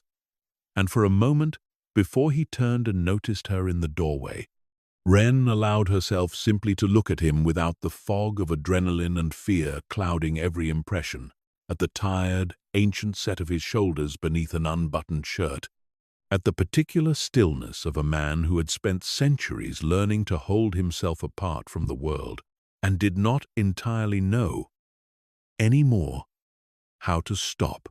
"You look better," he said, turning. Something warm and unguarded moving across his face at the sight of her that made Wren's chest tighten in a way she did not have a name for yet. "How are you feeling?" "Honestly," she said, coming further into the room, running a hand through her damp hair. "I don't fully know. I think I'm still waiting for the part where I fall apart properly. Right now, it just feels like I'm watching someone else's life happen to me from slightly outside my own body." "That is not an unusual response," Sebastian said gently, gesturing her toward one of the deep leather chairs near the fire, waiting until she had settled into it before taking the chair across from her rather than beside her. Another small, deliberate courtesy she noticed and appreciated more than she had words for yet. Shock has its own timeline. It does not answer to reason, and it certainly does not answer to the number of impossible things a person has been asked to absorb in a single night. "Then let's start with the impossible things," Wren said, folding her legs beneath her, some of her old, practiced composure finally beginning to reassert itself, now that the fire was warm and the storm was outside, and the man across from her had not, in the hours since her apartment, given her a single reason to believe he intended her harm. "What are you? What was that thing you did to Marcus? What was that thing you did to my neighbor? And what, exactly, is a household staffed by people who apparently do not age?" Sebastian studied her for a long moment, and Wren had the distinct impression of a man weighing not whether to tell her the truth, but simply how much of it a single night could reasonably hold. "I am what the old stories call a vampire," he said finally, watching her face carefully for the reaction. "Though I imagine the word carries considerably more theater in your mind than the reality deserves. I do not turn into smoke. I do not fear crosses or garlic, whatever novels may claim. I am simply very old, very strong, and I require blood to sustain myself, which I obtain these days through arrangements considerably less dramatic than the stories would suggest. I rule what remains of the old bloodlines along this stretch of coast, a position that comes with rather more politics than violence. Most nights, though tonight was regrettably an exception to that rule, Wren absorbed this with the same careful, cataloguing calm she had used on the portraits in the entrance hall. Aware, distantly, that a version of herself from a year ago would have laughed in his face or fled the room entirely, and that the woman sitting in this chair now had simply run out of the particular kind of disbelief that made either response possible anymore. "And Augustin," she said, "and the rest of your staff. Some are mortal, in my direct employ, and well compensated for their discretion," he said. "Others are like me. Age does strange things to a household's staffing needs. When the master of the house has already outlived several generations of ordinary service. And the woman I saw in the window," Wren said, watching his expression carefully, "on the drive up. I only caught a glimpse, but she was watching us arrive, and she did not look." She paused, choosing the word deliberately. Pleased. Something shifted behind Sebastian's eyes, a wariness settling into his features that had not been there a moment before. "That would be Delphine Marchand," he said, his voice careful now in a different way.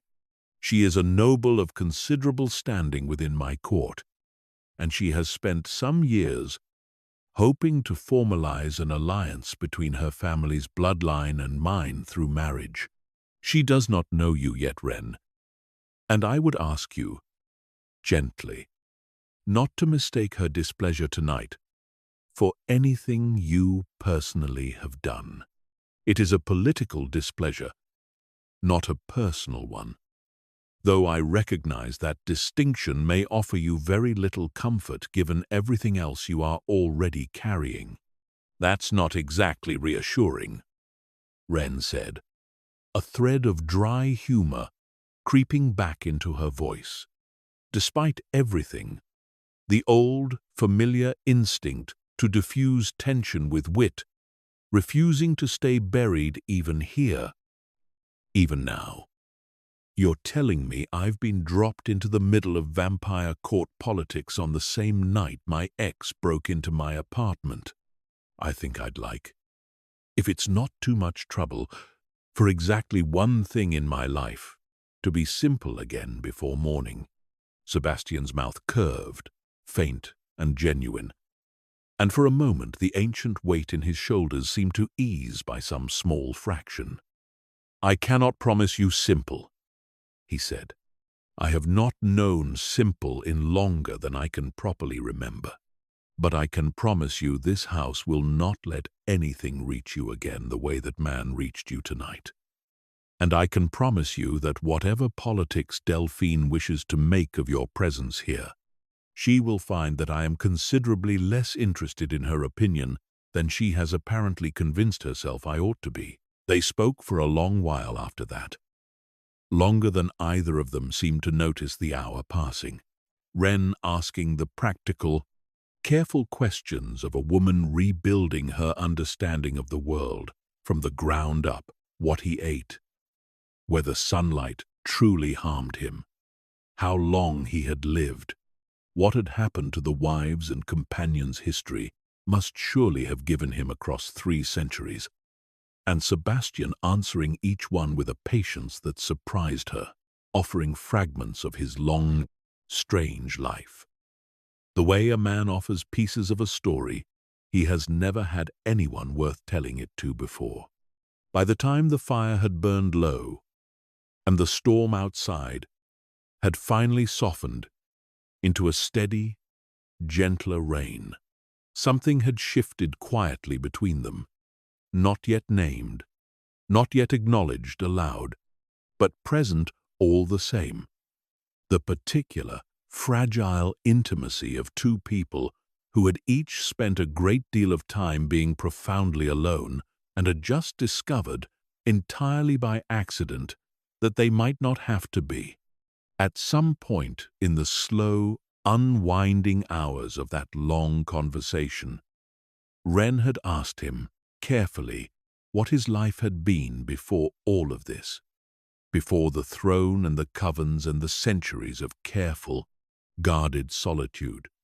and Sebastian had gone quiet for a long moment, watching the fire rather than her, in the particular way of a man deciding whether a wound had finally healed enough to be looked at directly.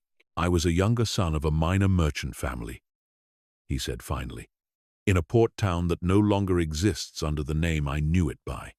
I was not meant to inherit anything of consequence, and I spent my mortal years content with that, working the docks, learning languages from the sailors who passed through, falling in love, eventually, with a woman named Isabeau, who sold flowers in the market square and laughed at me for weeks before she ever agreed to let me walk her home.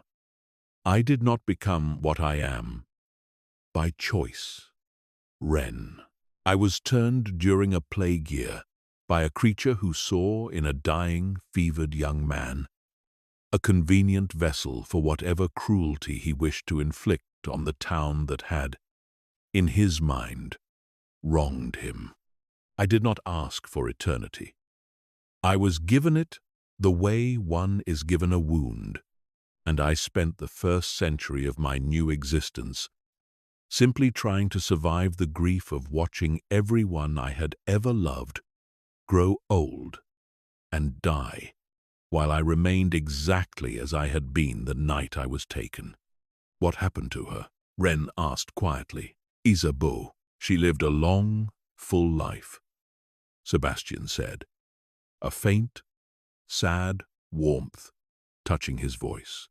I watched over her from a distance for the whole of it, unable to explain what I had become, unwilling to burden her with the knowledge, and she married a good man and raised children who laughed the way she once laughed at me in the market square.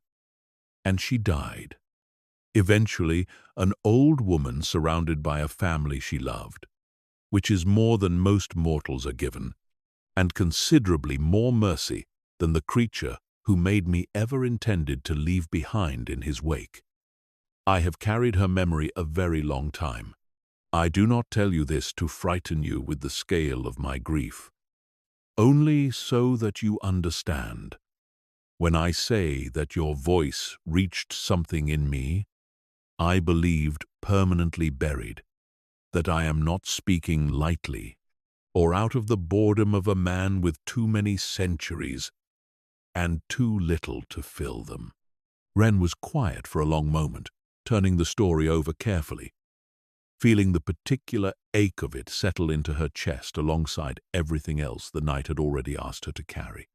"That's an enormous thing to tell someone you only met a few hours ago," she said finally, though her voice held none of the wariness the words might have carried from someone less exhausted, less thoroughly stripped of pretense by the violence of the preceding hours.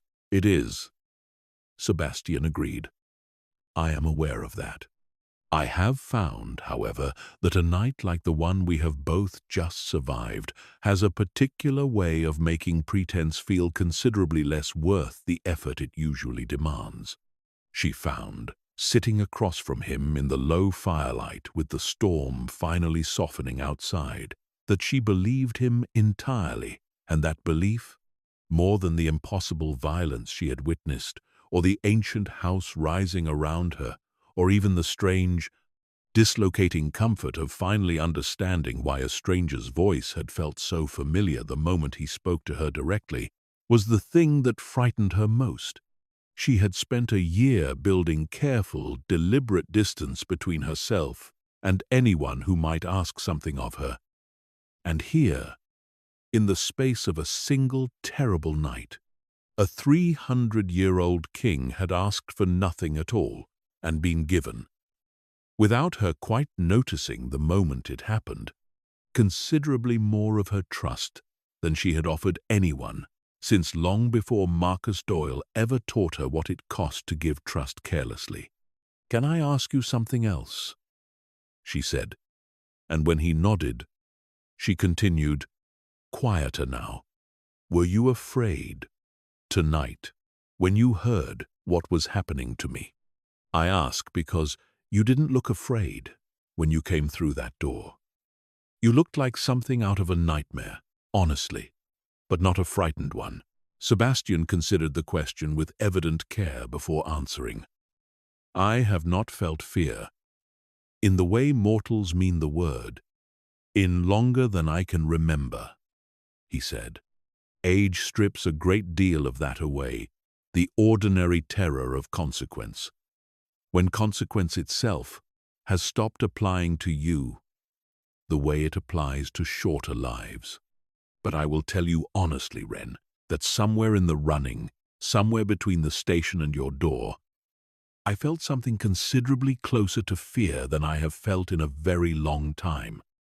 The specific, singular terror of arriving too late for something I had not yet even admitted to myself that I wanted to keep.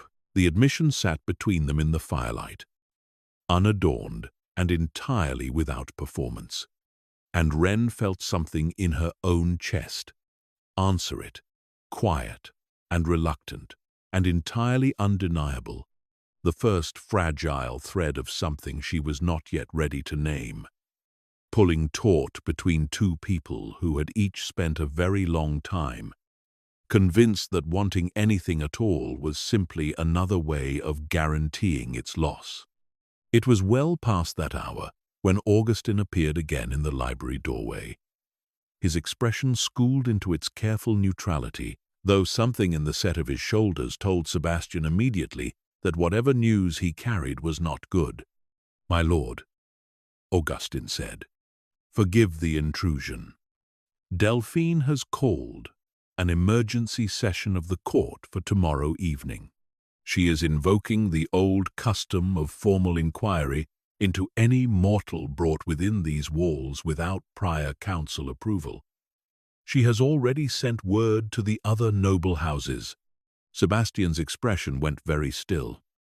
The warmth that had settled over his face during the long hours of conversation with Ren draining away into something colder and more focused. The particular stillness Ren was already learning to recognize as the mask of the sovereign settling back over the man she had spent the evening slowly beginning to know. "She moves quickly," he said, his voice flat. "I will not have Ren paraded before the court like a piece of evidence in a trial she did not agree to stand for." "The custom does not require her presence," Augustin said carefully. "Only yours, and an accounting of your reasoning. But, my lord, if I may, Delphine would not invoke a custom this old, this rarely used, unless she intended to use it as the opening move in something considerably larger than a simple inquiry. I would advise caution. She has spent a very long time building alliances among the younger nobles who resent how thoroughly you have consolidated power in your own hands. An inquiry over a mortal woman is, I fear, merely the excuse she has been waiting for." Ren watched the exchange with a growing, uneasy weight settling into her chest, the fragile warmth of the evening curdling quickly into something closer to the fear she had felt standing in the wreckage of her own apartment, the dawning understanding that she had traded one kind of danger for another that simply wore better clothes and moved with more patience. "What happens?" she asked quietly, "if this Delphine gets what she wants, whatever that actually is?" Sebastian turned to her, and whatever mask of cold command had settled over him a moment earlier softened just slightly at the sight of her face. "She wants what she has always wanted," he said. "My throne, my bloodline's alliance, the security of knowing that when I am eventually gone, the Covens will answer to a queen of her choosing rather than a mortal woman with no standing in this world at all. She will use tomorrow's inquiry to argue that you represent an unacceptable risk to the court's security, that a mortal who knows what we are and moves freely through this house is a liability that must be, one way or another, removed." "Removed," Ren repeated. the word landing with a cold, precise weight in the quiet library. "You mean killed?" "I mean that I will not allow it to come to that," Sebastian said, and there was no theater in the words, only a plain, unyielding certainty that Wren, despite everything, found herself believing entirely. "But I would be lying to you if I pretended the court does not have mechanisms, old and ugly ones, for dealing with mortals it decides are inconvenient, and Delphine has spent a very long time learning exactly how to invoke them." Wren spent the following day in a strange, suspended quiet, wandering the sunlit gardens of the estate under Augustine's careful, unobtrusive watch, while Sebastian slept through the daylight hours in some deep, shuttered wing of the house she had not yet seen. And by the time the sun began sinking low and orange over the moss-draped oaks, she found that her nerves had wound themselves tight enough to make ordinary conversation almost impossible. She understood, in the abstract, that she was not meant to attend the court's inquiry, that Sebastian had been clear on that point the night before, and yet something in her, some old, stubborn instinct that had carried her through a decade of live broadcasts and a year of quiet, careful survival, refused to simply sit in a beautiful room waiting to learn second-hand whether her life was about to be decided by strangers who had never met her. She found Augustine in the kitchen garden near sunset, cutting late roses with a precision that seemed almost meditative, and asked him plainly whether there was any way to observe the proceedings without Sebastian's knowledge, fully expecting to be refused. Instead, the old majordomo studied her for a long moment, something considering in his ancient eyes, and set down his shears. "I have served this house through a great many councils, Miss Calloway," he said finally, "and I have learned that the mortals who survive them are, without exception, the ones who insist on understanding exactly what is being decided about their lives rather than waiting quietly to be told. There is a gallery above the council chamber, used in centuries past by attendants and scribes. It is not forbidden to you, precisely, though I suspect my lord would prefer you did not know of it. I will not stop you from finding it yourself, should your feet happen to wander that direction this evening." The council chamber, when Wren found her way to the narrow gallery above it just after dusk, turned out to be a vast, circular room deep within the oldest wing of the house. Its walls hung with the same unaging portraits she had seen in the entrance hall, its floor inlaid with a dark, polished stone that seemed to swallow the candlelight rather than reflect it. She settled into the shadowed gallery just as the first of the assembled nobles began arriving below, a slow procession of beautiful, ageless faces moving into the chamber with the unhurried, watchful grace of predators gathering for something they anticipated enjoying, and felt her pulse climb steadily as the room filled, recognizing, even from this distance, the particular quality of hunger some of those faces turned toward the empty seat where Sebastian would eventually sit. Delphine arrived last, deliberately, Wren suspected, dressed in deep crimson silk that seemed to drink the candlelight rather than catch it, moving through the assembled nobles with the easy confidence of a woman who believed entirely that she already owned the room. She took a seat near the front, close enough to Sebastian's empty throne to make her intentions plain to anyone watching, and Wren, pressed into the shadows of the gallery above, felt an old, familiar dread settle into her stomach, the particular recognition of watching a predator prepare to strike long before her prey understood the danger.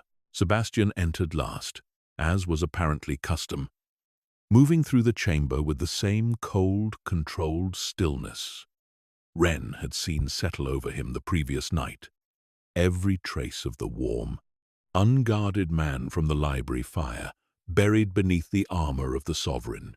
He took his seat at the head of the chamber, and the assembled court fell silent with a speed that told Wren plainly, whatever Delphine's ambitions, that the fear this room held for him remained genuine and considerable.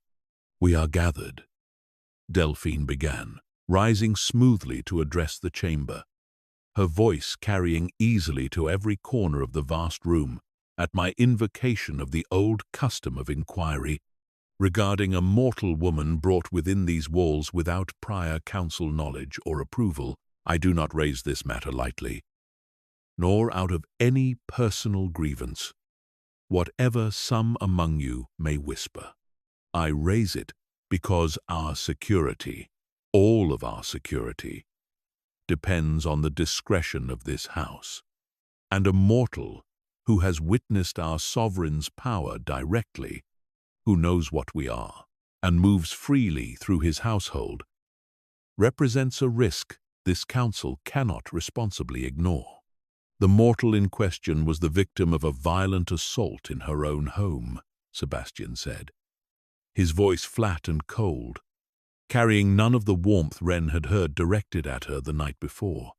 "I intervened to save her life. I would remind this council that every one of us has, at some point in our considerable histories, intervened directly in mortal affairs when circumstance demanded it, and I do not recall convening an inquiry each time one of you exercised the same judgment. None of us," Delphine said smoothly, "has brought the mortal in question to live openly within our own household afterward.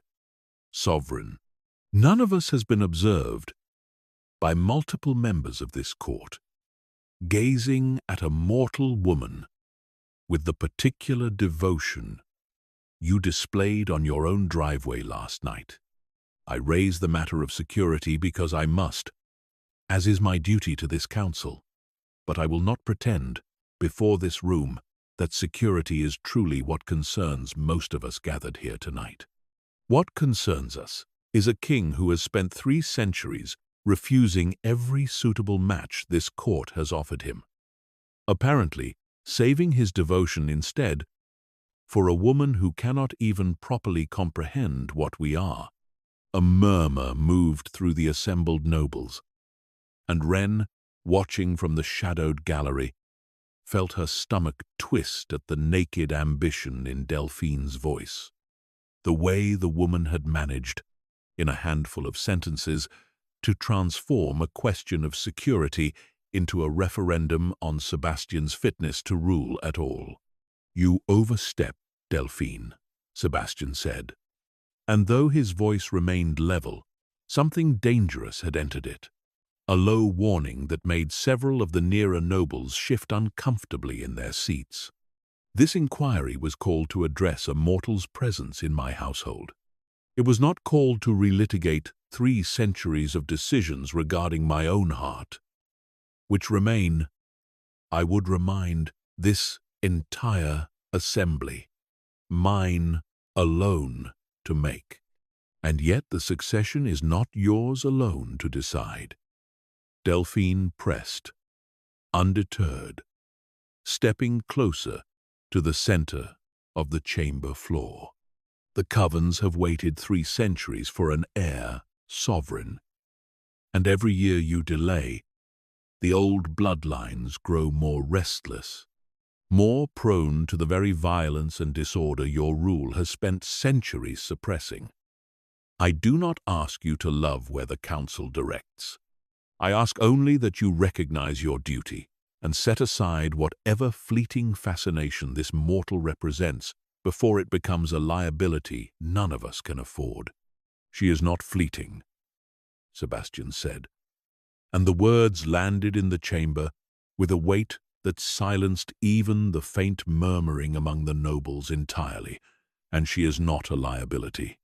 She is the first thing I have wanted, purely and simply, in longer than most of you have existed, and I will not apologize to this council for finally wanting something at all." Delphine's composure flickered, just barely, a flash of something raw and furious, breaking through the careful political mask she had worn since rising to address the room. And in that unguarded instant, Ren, watching from above, understood with sudden, cold clarity that whatever Delphine claimed about security and succession, the true wound driving her tonight was considerably more personal, the particular fury of a woman who had spent a very long time convincing herself that patience alone would eventually earn her the throne, only to watch it slip away in favor of a stranger who had done nothing more than exist without asking for anything at all. "Then let the council decide," Delphine said finally, her voice regaining its smooth, deliberate control. "Whether a sovereign's private wants outweigh the security and stability of every bloodline in this room, I call for a formal vote. Let this mortal be removed from these grounds by dawn, her memory of our world erased by whatever means the sovereign deems most merciful. And let the matter of the succession be revisited properly, with the seriousness it deserves." The chamber erupted into a low, urgent murmur of discussion, and Ren, pressed into the shadows of the gallery, with her heart hammering against her ribs, understood that whatever happened in the next few minutes would decide considerably more than an evening's political theater. That Delphine had maneuvered the entire court into a position where refusing her demand would look, to every noble in the room, like exactly the kind of weakness Delphine had spent months quietly warning them to fear. Sebastian rose from his seat, and the murmuring chamber fell silent again beneath the sheer, cold weight of his attention. "There will be no vote," he said. "This council does not sit in judgment of my private life. Delphine, whatever old custom you have dressed your ambition in tonight, the inquiry you invoked concerns security, and I will address it plainly. Ren Calloway poses no threat to this court. She has told no one what she witnessed. She has no interest in our politics, our bloodlines, or our throne.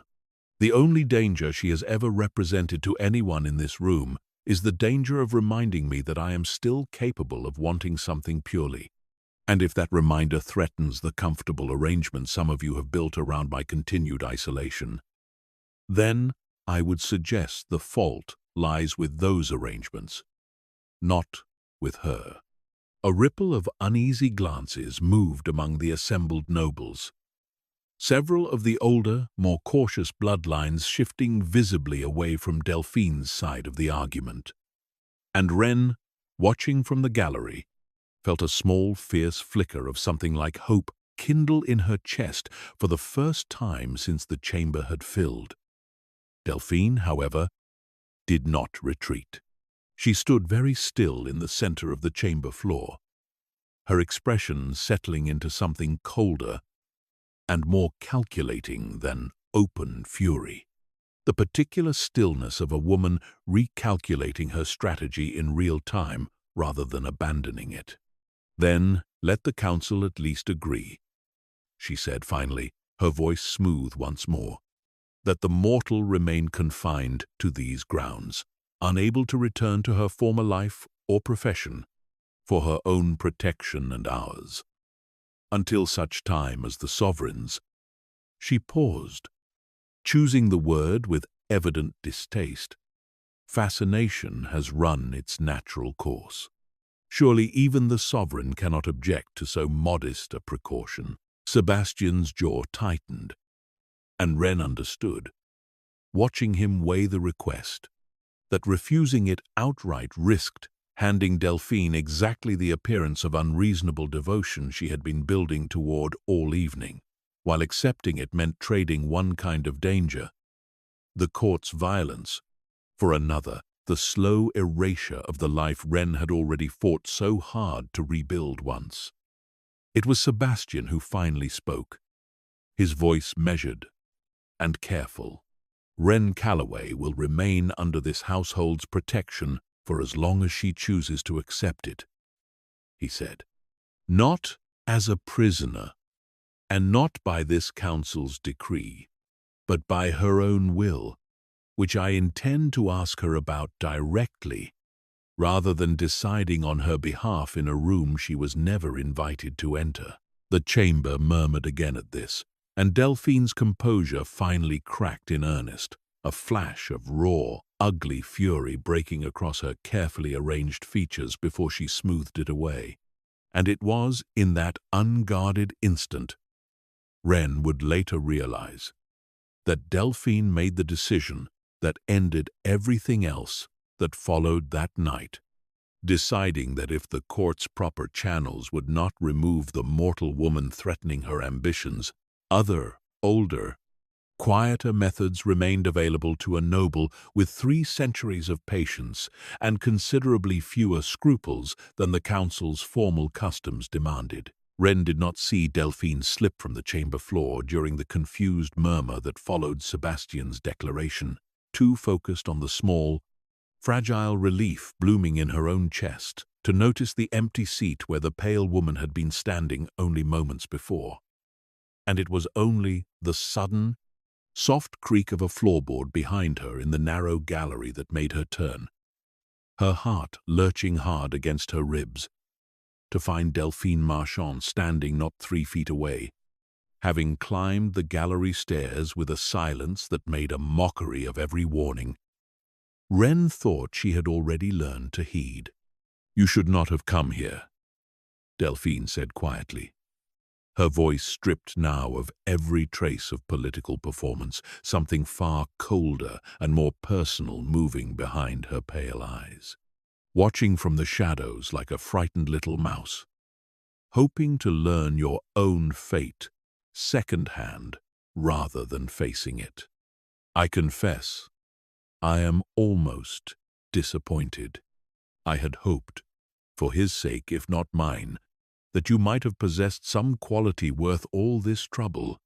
Ren backed away instinctively, her shoulder blades striking the cold stone wall of the narrow gallery, acutely aware that there was nowhere else to retreat, that the only way out lay past the pale, ancient woman blocking the stairs with an ease that suggested she had already anticipated exactly this outcome. "I don't want your throne," Ren said, her voice steadier than she felt. Some old, stubborn instinct, refusing to let the fear show fully even now. "I never asked for any of this. If you want him to marry you, that's between the 2 of you. I'm not the one standing in your way. You are precisely the one standing in my way," Delphine said, closing the remaining distance with unhurried, predatory grace. 3 centuries I have waited, patient, careful, building alliances, proving my worth to a court that respects nothing so much as patience, and you arrive from nowhere, an ordinary mortal woman with an ordinary radio voice, and undo all of it in the space of a single night simply by existing where he happened to be listening. Do you have any idea how insulting that is? How thoroughly it mocks everything I have sacrificed? "I'm sorry you've spent 3 centuries wanting something you can't have," Ren said. And even as the words left her mouth, she recognized, distantly, that provoking an ancient, furious vampire in a narrow, unguarded gallery was very likely the single worst decision available to her in this moment. But the old, exhausted anger that had carried her through a year of dead flowers and idling cars. And finally, last night, through a broken door and a monster's crushing grip on her wrist, refused to stay silent even now. "But that's not my fault. And it's not something you get to fix by hurting me." Delphine's hand closed around Ren's throat before she finished the sentence. lifting her clear off the gallery floor with the same casual, terrible ease Sebastian had used on Marcus the night before. And Wren's vision narrowed instantly to a tight, panicked tunnel, her hands clawing uselessly at the cold, unyielding grip crushing her windpipe, her feet kicking at empty air above the narrow gallery floor. "I will make this look like an accident," Delphine said softly, her pale eyes glowing now with a faint, terrible amber light. "A fall from an unfamiliar gallery in the dark. A tragedy no one will think to question. And by the time he finds you, sovereign, there will be nothing left of your fascination but grief for him to drown in. And grief, I have found, fades so very much faster than love." 2 floors below, in the still murmuring council chamber, Sebastian had gone suddenly, utterly rigid in his seat, his head snapping up toward the ceiling, as though he had heard something no other creature in the room could detect. He had heard, in truth, nothing at all, no cry, no struggle. The narrow gallery too far removed from the chamber floor for even his ancient hearing to carry sound between them. But he had felt, in the particular, wordless way, his kind sometimes sensed danger to something they had claimed as their own. A sudden, violent absence, where Wren's presence in the house had been only moments before, a silence in the shape of her that struck him like a physical blow.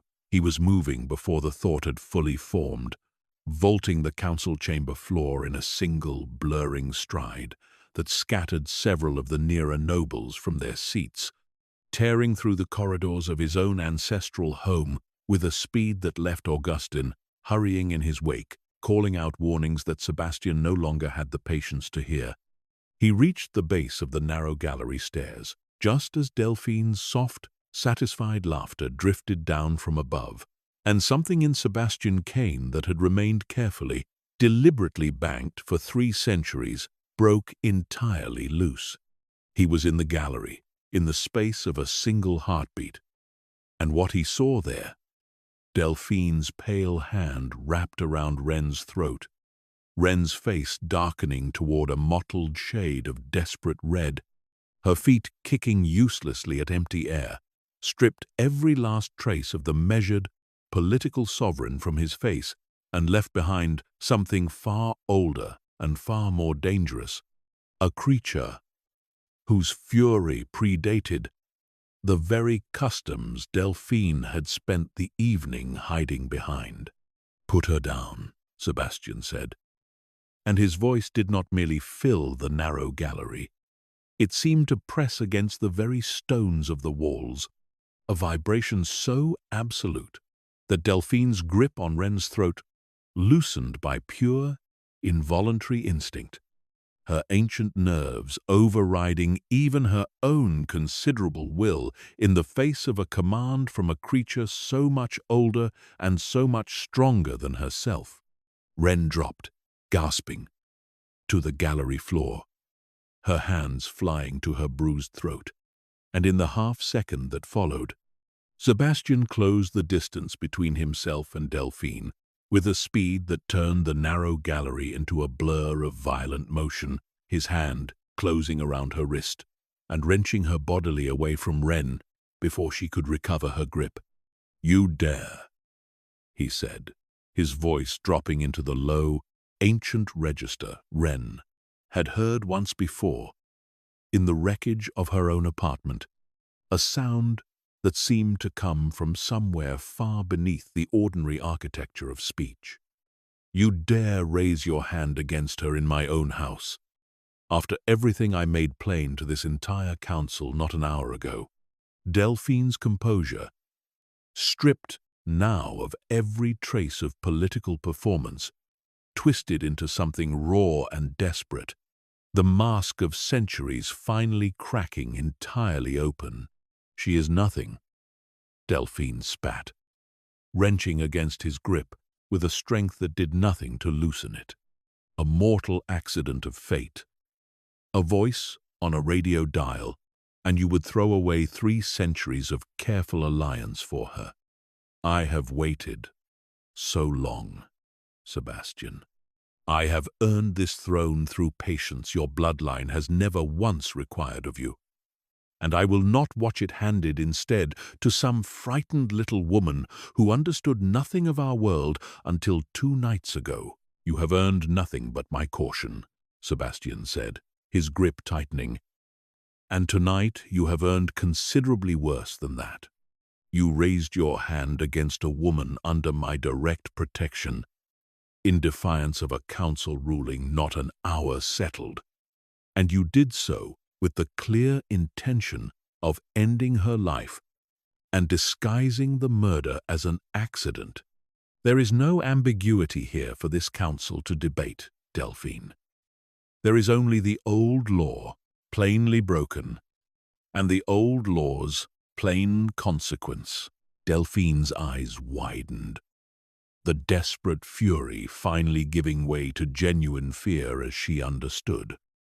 Fully and completely, precisely what Sebastian intended, and she wrenched against his grip with renewed, panicked strength, clawing at his wrist with nails that had gone sharp and dark, drawing thin lines of blood across his cold skin that healed almost as quickly as they opened.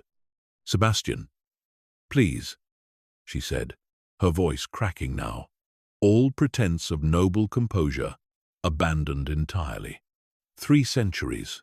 I have served this court faithfully for 3 centuries.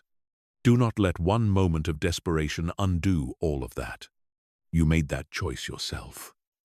The moment your hand closed around her throat, Sebastian said, and though his voice carried no theater, no cruelty for its own sake, only a flat, absolute finality, Ren, still gasping against the gallery wall, understood that whatever mercy Delphine hoped to invoke had already run out entirely.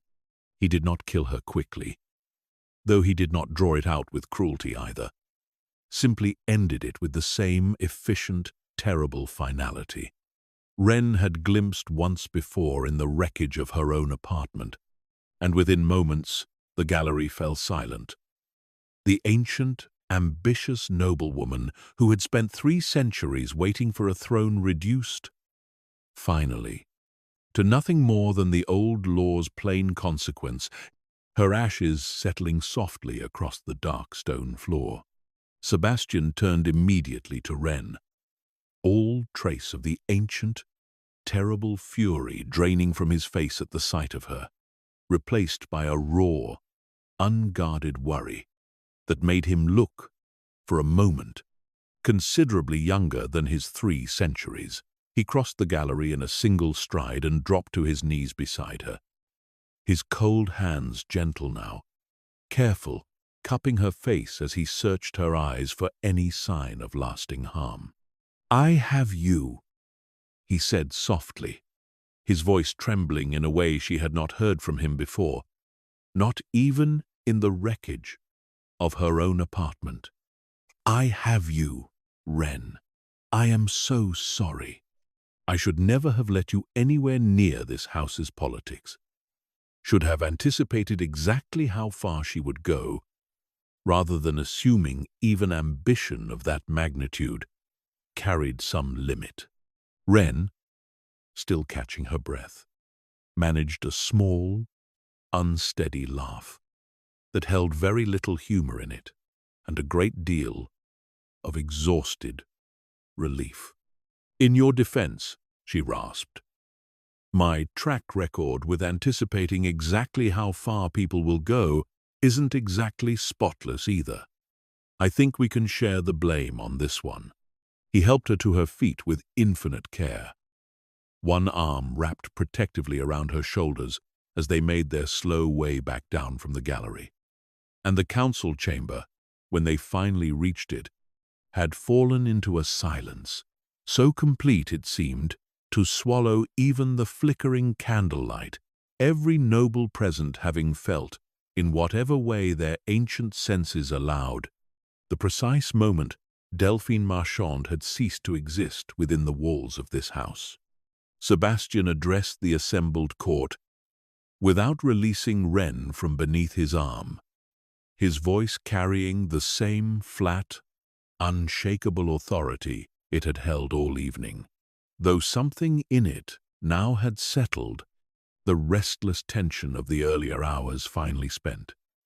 "Let it be known throughout every bloodline answering to this court," he said, "that Delphine Marchand invoked the old law against this house tonight, and the old law's consequence has already been carried out in full. Let it further be known that Wren Calloway remains under my direct and absolute protection, not as a political convenience, not as a matter for this council's continued debate, but because I have chosen her freely and completely. And I do not intend to explain that choice to this room again." No one in the chamber offered further argument. Whatever quiet resentments had gathered around Sebastian's long solitude, whatever ambitions Delphine's death had left temporarily orphaned among the younger nobles, none of them, watching the raw, unguarded devotion in their sovereign's face as he stood with his arms still wrapped protectively around a mortal woman, found the courage to test the old law's consequence a second time in a single evening. The weeks that followed unfolded slowly, carefully, the particular gentle architecture of two people learning each other properly after the violence of their beginning had finally quieted enough to allow it. Wren returned, eventually, to her radio show, broadcasting now from a small, quiet studio built into the Garden District mansion at Sebastian's insistence, her voice moving out across the same crooked frequency that had once carried her only into the empty hours of an ancient king's loneliest nights. And it did not go unnoticed among her listeners that something in her tone had changed, warmer somehow, steadier. A woman speaking now from a place of safety rather than careful, defensive smallness.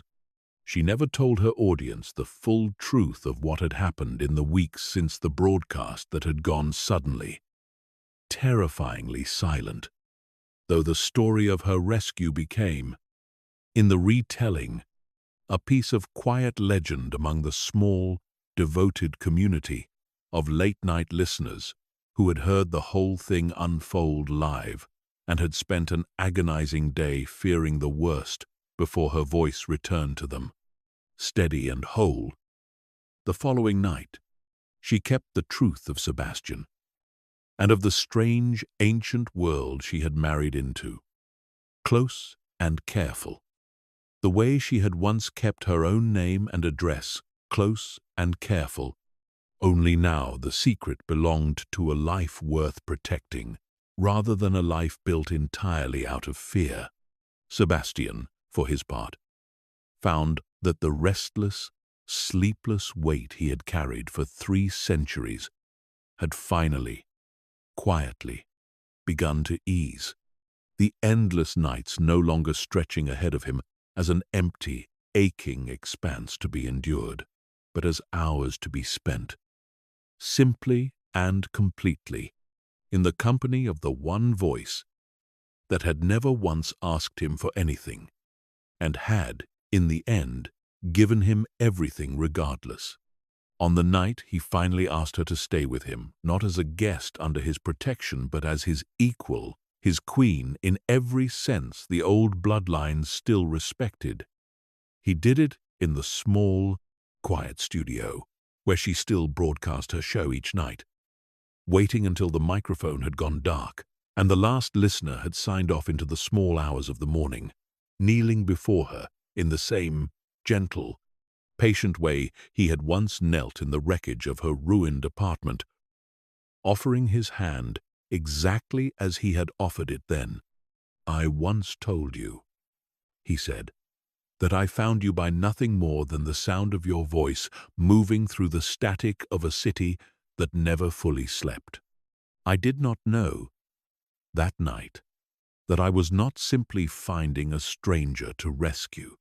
I was finding the one voice I had been listening for since long before I understood I was listening for anything at all. Stay with me, Ren. Not because a door was broken, and not because a council demanded it settled. Stay with me because I am asking you to. Freely. The same way you have asked nothing of me but honesty in return. Ren looked at the man who had torn a door from its hinges at the sound of her fear, who had knelt in the ashes of an ancient rival rather than let harm reach her twice, who had built her a quiet studio in the heart of his own ancestral home simply so the voice that had once been her only armor could remain. Instead, entirely her own choice, and found that the answer had already settled somewhere deep and certain in her chest long before he finished asking the question. I think, she said softly, taking his hand, that you found exactly what you were listening for.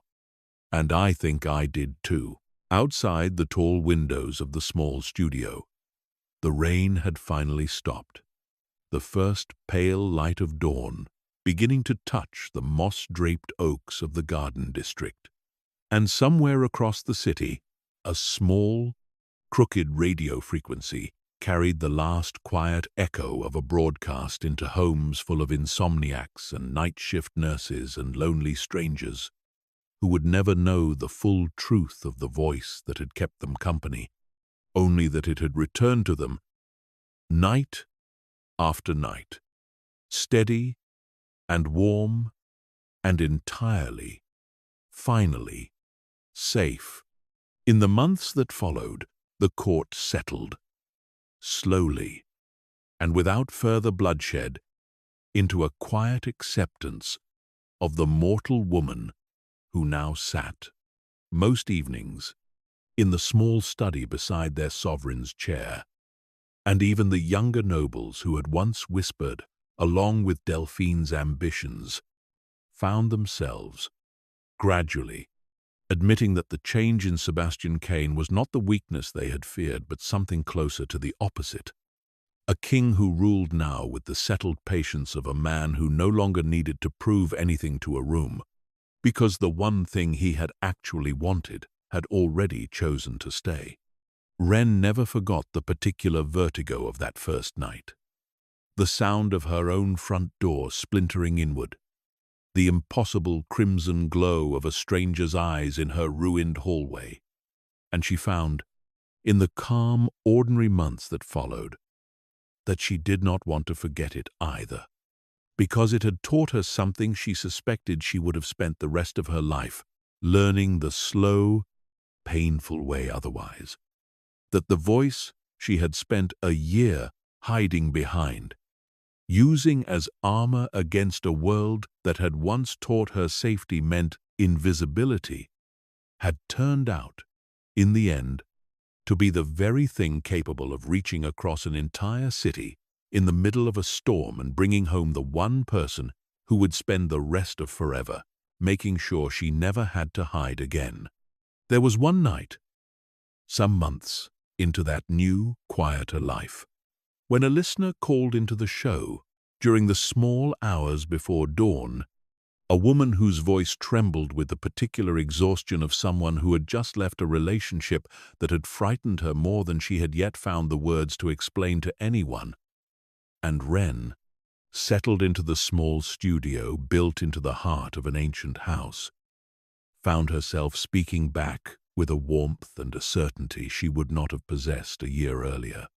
Not because the fear itself was gone from her own memory, but because she now understood, in a way she never had before that terrible, transformative night, that being heard by the right person could change the entire shape of what came next. "You are allowed to leave," Ren told the caller, her voice low and steady over the crooked, familiar frequency. "You are allowed to build a life so quiet and so careful that the person who hurt you can never find their way back into it. And if the world feels too large and too frightening to do that alone, I promise you, from more experience than I ever expected to have, that help sometimes arrives from the last place you think to look for it.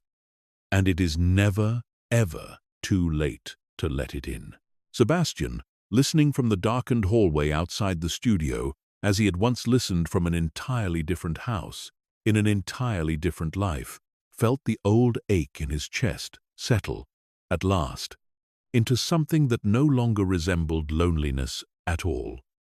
Only a quiet, grateful certainty that whatever centuries still stretched ahead of him, he would not be spending a single one of them in the particular silence that had nearly convinced him 3 centuries and 1 terrible, wonderful night ago that he had already heard the last voice worth listening for. If this story of a king who found his queen through nothing more than the sound of her voice moved you, share it with someone who still believes in destinies too strange to plan for, and stay close for the next tale from the shadows. Because somewhere out there, another impossible rescue is only a heartbeat away from beginning.